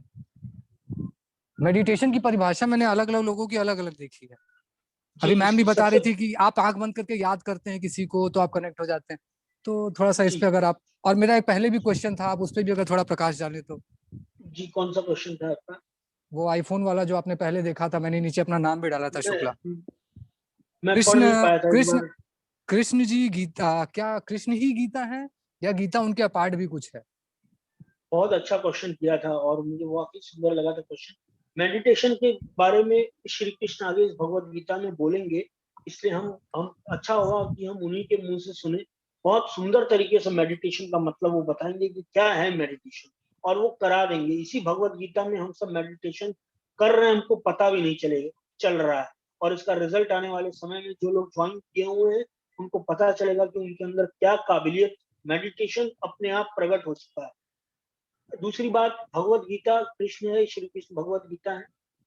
देखिए, महात्मा गांधी क्या है या नरेंद्र मोदी क्या है या सचिन क्या है, ये पता चलता है। कबीर क्या है, विवेकानंद क्या है, अगर उनको जानना होगा तो उनको पढ़ना होता है कि उनके विचार क्या है। उनके विचार ही उनके जीवन को प्रकट करते हैं।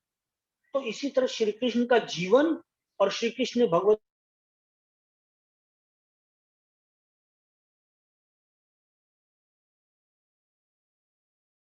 गीता में आज उसको भगवत गीता में थ्योरेटिकल रूप में, हो सकता है कोई लोग कनेक्ट ना कर पाए, उनकी लाइफ से वो लर्निंग ना निकाल पाए, तो उसको थ्योरेटिकल रूप में कहा है कि भाई थ्योरी पढ़ ले, फिर चाहे तुम प्रैक्टिकली मेरी लाइफ देख लो, चाहे ना भी देखो, थ्योरी ही पढ़ लो। इसलिए भगवान श्री कृष्ण ही भगवत गीता है, भगवत गीता ही श्री कृष्ण, क्योंकि ये उनके विचार है, उनका गीत है। उनकी पूरी लाइफ को समराइज करके, सम अप करके क्वेश्चन आंसर फॉर्म में उन्होंने प्रकट किया है। तो ये कहना बहुत सुंदर है और बहुत प्यारी बात आपने कही है कि श्री कृष्ण ही भगवत गीता और भगवत गीता ही श्री कृष्ण। ये कतई इसमें कोई संशय नहीं है, उन्होंने अपने आप को प्रकट कर दिया है। इवन श्री कृष्ण शब्द, श्री कृष्ण नाम में ही साक्षात श्री कृष्ण है, क्योंकि इसमें वो वाइब्रेशन है, वो पूरी लाइफ है। जो श्री कृष्ण को तत्व से जानता है, समझता है, तो जब वो श्री कृष्ण का नाम लेता है तो असल में उस एक पूरे उस परम तत्व को ही कनेक्ट कर रहा होता है। और इसीलिए नाम जप की भी महिमा बताई गई है कि लोग 16 माला या माला करते हैं, दिन भर नाम जप करते हैं श्री कृष्ण, क्योंकि वो जोन में रहते हैं। जी। साथ में मैं स्वागत करूंगा आशीष नंदन सिंह जी का, बहुत बहुत स्वागत है। बहुत बहुत धन्यवाद सर। जय श्री कृष्णा। जय श्री कृष्ण। बहुत अच्छा लग रहा है ये सेशन ज्वाइन करके। मैं पिछले साल भी ज्वाइन किया था, लेकिन 1-2 दिन जैसे ही क्लास हुआ उसके बाद लॉकडाउन लग गया था। इस वर्ष कल से निरंतर हूँ और आगे भी निरंतर रहूंगा। आप निरंतर क्यों नहीं है, कृपया ये भी बताएं। क्योंकि अभी कोरोना काल चल रहा है और हम अग्निशमन विभाग में नौकरी करते हैं, तो शहर को सैनिटाइज करने की भी जिम्मेदारी है। तो सडनली कभी कभी शाम को भी, इवनिंग में भी कंटेनमेंट जोन और जो भी कोविड का क्षेत्र है, सैनिटाइज करने की डिमांड आती है, तो हम लोग को ऑन ड्यूटी जाना पड़ता है, इसलिए ज्वाइन नहीं कर पाते हैं। क्योंकि गीता में कहा गया है अपना कर्म करिए, तो कर्म करने निकल जाते हैं हम लोग ग्राउंड में, गोरखपुर नहीं शहर नहीं, में। एकदम एकदम, इससे सुंदर क्या होगा। इवन यहाँ जो गीता सेशन चल रहा है, उनको पता चलेगा भगवान श्री कृष्ण को कि नहीं, वो अपनी ड्यूटी पे गए, तो ज्यादा खुश होंगे। क्योंकि भगवान श्री कृष्ण अर्जुन को बोलते हैं दूसरे अध्याय में, ये इस तरह की बातें मत करो, ज्ञान विज्ञान की चुपचाप काम करो, अपना जो कर्म है तुम्हारे सामने वो करो। तो ये बहुत वाकई शानदार है। हमारा जो कर्म है हम उसको सबसे प्रायोरिटी पे रखते हैं। और इसी के साथ ही आज हम अपने सॉन्ग को शुरू करते हैं। मेरे ख्याल से इसके बाद अगर कोई क्वेश्चन होगा तो हम लोग उसको लिया जाएगा, otherwise I would request Shreyansh Jain ji to please play a beautiful song. और इस सॉन्ग से कनेक्ट हुई, एक एक शब्द से कनेक्ट हुई, एक एक वर्ड से कनेक्ट। होरी दुनिया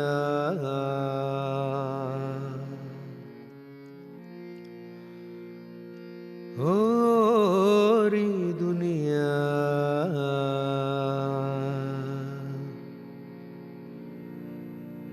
हे होरी दुनिया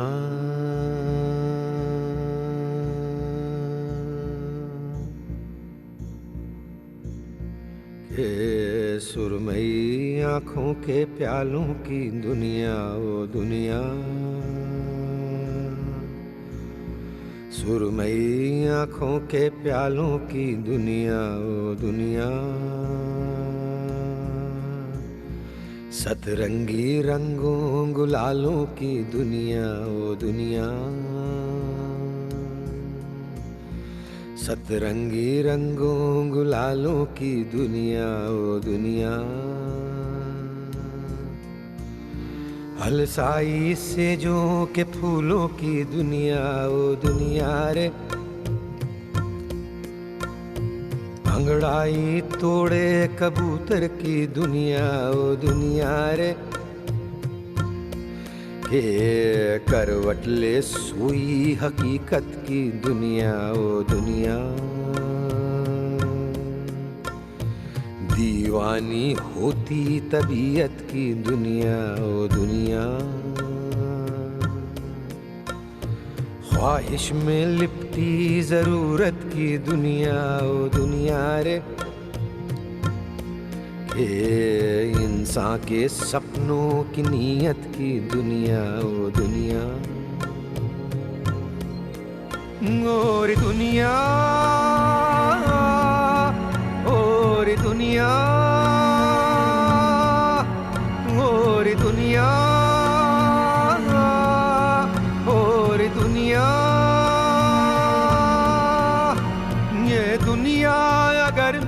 भी जाए तो क्या है ये दुनिया, अगर मिल भी जाए तो क्या है ये दुनिया, अगर मिल भी जाए तो क्या है। ममता की बिखरी कहानी की दुनिया, ओ दुनिया, बहनों की सिसकी जवानी की दुनिया, ओ दुनिया, आदम के हवा से रिश्ते की दुनिया, ओ दुनिया रे, ए शायर के फीके लफ्जों की दुनिया, ओ दुनिया,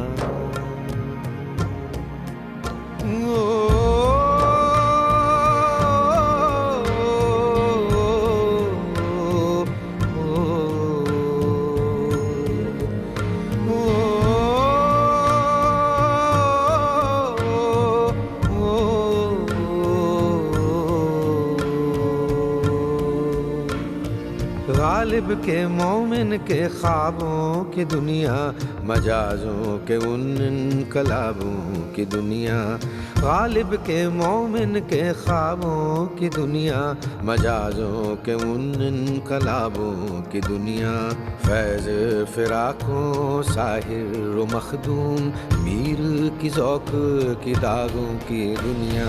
ये दुनिया अगर मिल भी जाए तो क्या है ये दुनिया, अगर मिल भी जाए तो क्या है ये दुनिया, अगर मिल भी जाए तो क्या है।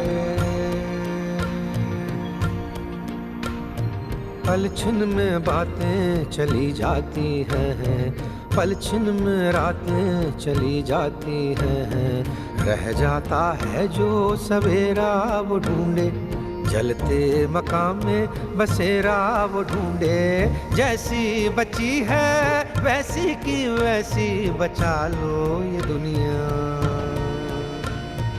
अपना समझ के अपनों के जैसी उठा लो ये दुनिया, छिटपुट सी बातों में जलने लगेगी संभालो ये दुनिया, कट के रातों में पलने लगेगी संभालो ये दुनिया, और दुनिया,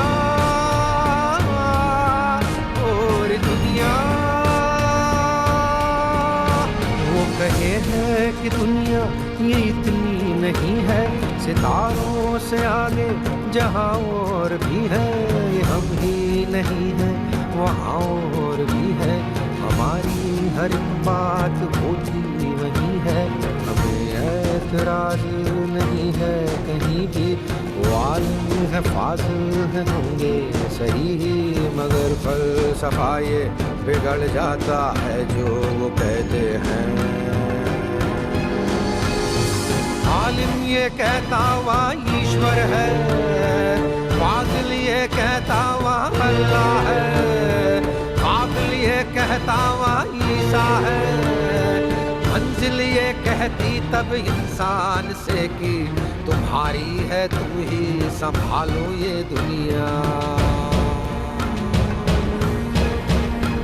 ये बुझते हुए चंद बासी चरागों तुम्हारे ये काले इरादों की दुनिया।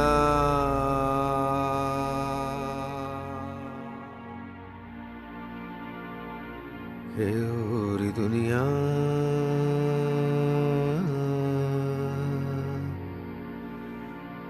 और दुनिया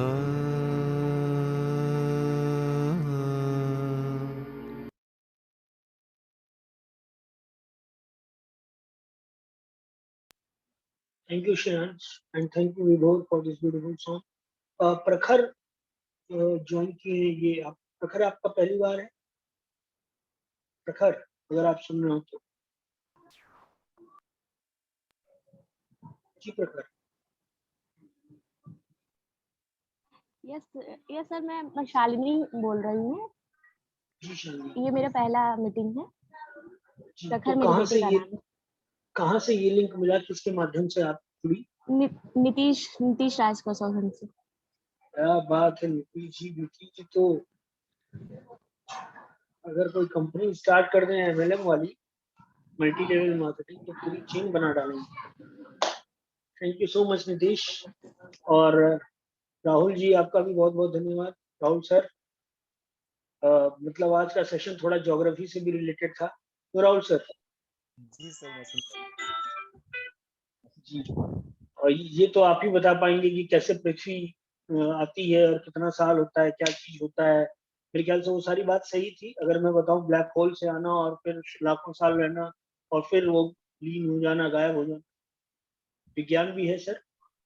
बिल्कुल सर, विज्ञान तो है पूरा, ज्योग्राफी पूरा मैं गीता आप पूरा सबकी जानकारी के लिए बता दूं, राहुल सर ज्योग्राफी के एक शानदार टीचर हैं और मैंने बहुत से टीचर्स गोरखपुर में देखे हैं। Rahul sir is one of the best teacher. जब वो सिखाते हैं तो वो एकदम तत्व से सिखाते हैं, वो उतार देते हैं पूरी ज्योग्राफी। और मैंने कभी, मेरा ज्योग्राफी फेवरेट सब्जेक्ट नहीं रहा है, मुझे समझ ही नहीं आया है।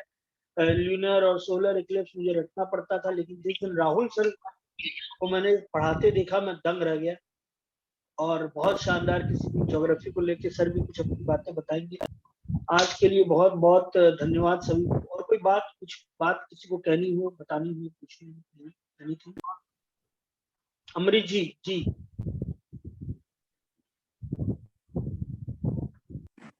जी अमरीश जी, हेलो भैया। जी जैसे अमरीश जी, सबसे पहले दिन क्लास अटेंड करी थी, तो उस जी दिन आपने एक बात बताई थी कि मोक्ष मिलना और मृत्यु जी की बात, तो वो बात आपने करी थी कि मृत्यु होना अलग चीज है और मोक्ष मृत्यु के पहले भी मिल जाती, ठीक। और आपने बताया था कि मोक्ष वो एक तरह से सुपर सेटिस्फेक्शन है, कि जब आप पूरी तरह से संतुष्ट हो जाते हो अपने लाइफ। आज आप बता रहे थे भैया एक टर्म कि परम सिद्धि को प्राप्त होना, मतलब वहां पे पहुंच जाना परम धाम। और एक दिन आपने बताया था कि डेथ होना कोई बड़ी बात नहीं है, वो एनर्जी एक फॉर्म से दूसरे फॉर्म में चली जाती।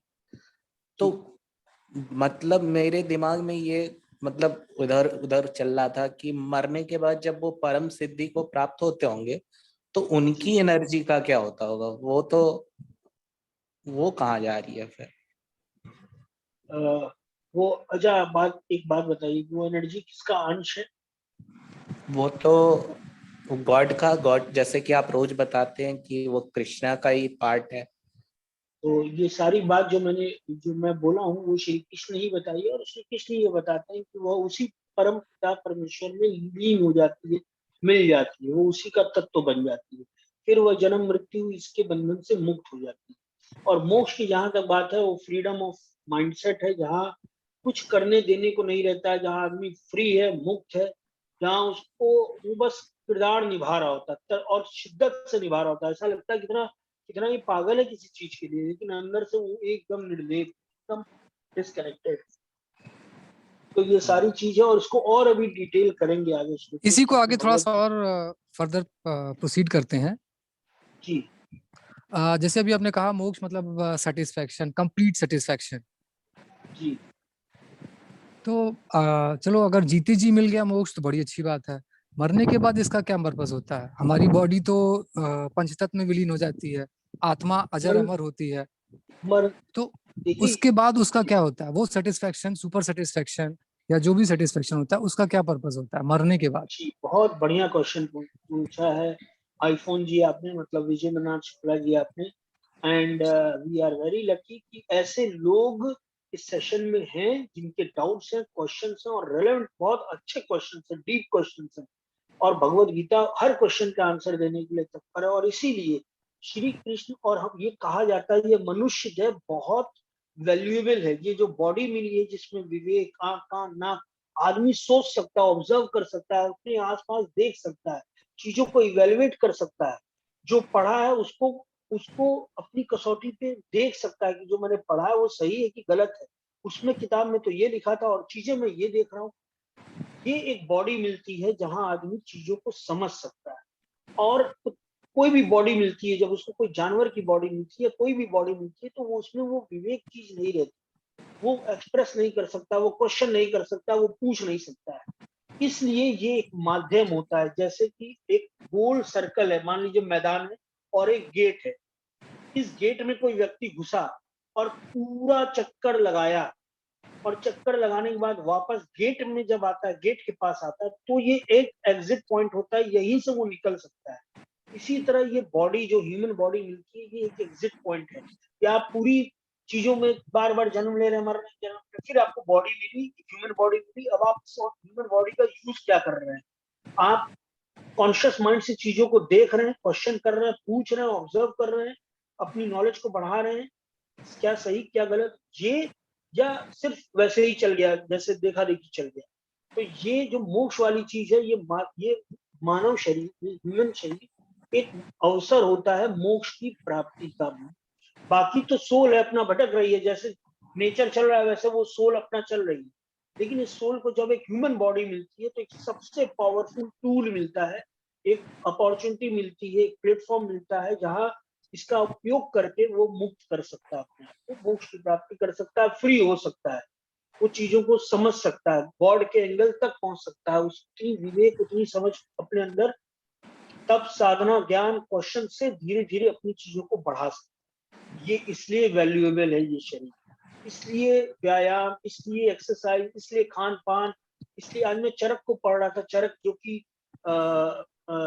जो मेडिसिन के जनक है, जिन्होंने चरक संहिता लिखी है, और उन्होंने बहुत अच्छे से ह्यूमन बॉडी को कैसे रखते हैं और क्या माइंडसेट होना चाहिए, उन्होंने लिखा तो है दवाई के बारे में सारी चीज, लेकिन उनके मन में एक बार आया, चलो मैं पता करने चलता हूँ कि ये जो मैंने लिखा है संहिता, चरक संहिता, इसका फायदा लोगों को मिला कि नहीं, मेडिसिन के बारे में मैंने इतनी डिटेल लिखी है उसमें, लोगों को मिला कि नहीं।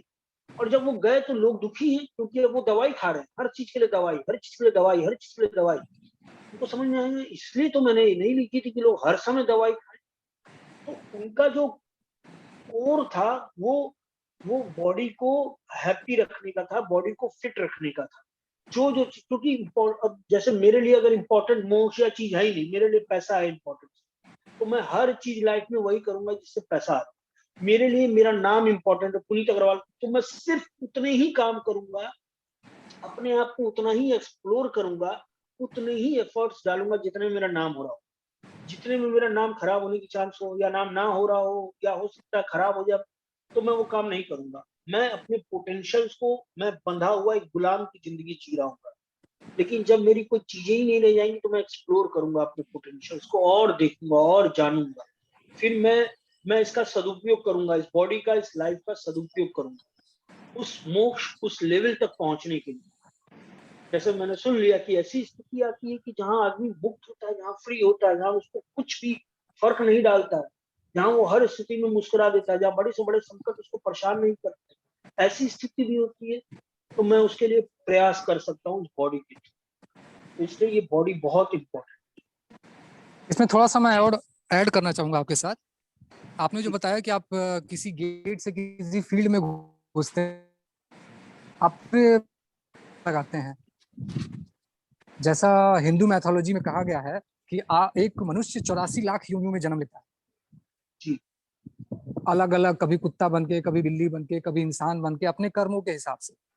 जी, तो आप मतलब आपने जो बताया उसके हिसाब से कि हम गेट के अंदर घुसे, हम उस फील्ड में तब तक घूमते रहेंगे जब तक उसकी आपकी आवाज कट रही है। हम उस फील्ड में घूमते हाँ, रहेंगे 84 लाख योनियों में, कभी कुत्ता बन के, कभी, मैं कह रहा हूँ। जी जी जी, हेलो, हाँ आवाज आ रही है, बोलिए। आवाज आ रही है आपकी शुक्ला जी। हम 84 लाख योनियों में जन्म लेते जाएंगे, कभी कुत्ता बन के,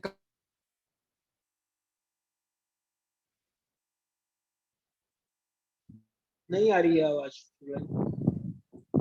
हेलो, हाँ अब बोलिए। अब आ रही है? जी जी, अब आ रही।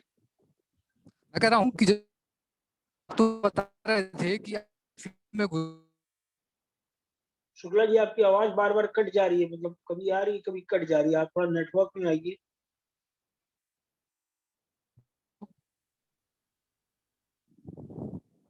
चलो ठीक है, इस क्वेश्चन को पेंडिंग रखते हैं, सो कल। जी जरूर जरूर जरूर। और मेरी सबसे हेलो, निवेदन है, ठीक, हाँ मेरी ठीक है, आवाज आ ठीक रही है। है, मेरा निवेदन है आपसे शुक्ला जी कि आप प्लीज रेगुलर रहिए, क्योंकि बहुत अच्छा, वाकई आपके रहने से आपके क्वेश्चन बहुत इंटेलिजेंट है, बहुत अच्छे हैं, और बेबाक क्वेश्चंस हैं। मैं मुझे और तो नहीं पता, लेकिन मुझे क्वेश्चंस मिल जा रहे हैं पूछने के लिए भगवत गीता से, आपके क्वेश्चन के माध्यम से। सो सभी का बहुत बहुत धन्यवाद आज जुड़ने के लिए, बहुत शानदार रहा, अच्छा लगा। अजीत भैया। जी फिर जी जी अमित बोल रहे हैं। जी अमित जी। कल बुधवार है, कल वीकेंड है। कल कल का वीकेंड है टाइम तो कल का टाइम डिसाइड कर लीजिए, क्योंकि क्या कुछ लोग जुड़े हैं। कल हम लोग इसी समय मिले या दिन में मिले, सुबह 10-11 बजे मिले? क्योंकि कल जो सेशन, वैसे अमित जी, ये जी ये ये सेशन को बदला ही इसलिए गया था कि लोग शाम के समय लॉकडाउन में खाली होते हैं और ज्यादा से ज्यादा भगवत गीता का लाभ ले सके। बहुत से ऐसे लोग जो 6 बजे बिजी रहेंगे, लॉकडाउन की वजह से खाली हैं, तो क्या हम इसको जब तक लॉकडाउन चल रहा है तब तक 6 बजे रखें, ऐसा करें? नहीं, ये किया सकता है। एक्चुअली जो मीटिंग में हुआ था कि जो वीकेंड बुधवार को होना है, हाँ मुझे याद है, आज मैंने भी ऐसा सोचा था। बात कर रहा था। लेकिन फिर मुझे लगा कि लॉकडाउन चल रहा है, लॉकडाउन का फायदा उठाया जाए, और कल भी ऐसे ही सेशन रखते हैं लॉकडाउन में, मान लीजिए वर्किंग डे में, जैसा कहिए आप सब। ठीक है भैया, फिर कंटिन्यू कीजिए। मुझे बस वो याद आ गया था। हाँ हाँ, नहीं सही था, मेरे भी दिमाग में आज था। मुझे लगा कि लॉकडाउन है, इसका भरपूर लाभ लिया जाए जितना हो सके। तो सेम टाइम भैया, ठीक है, यही समय। 6 बजे जी है। सभी को जय श्री कृष्ण।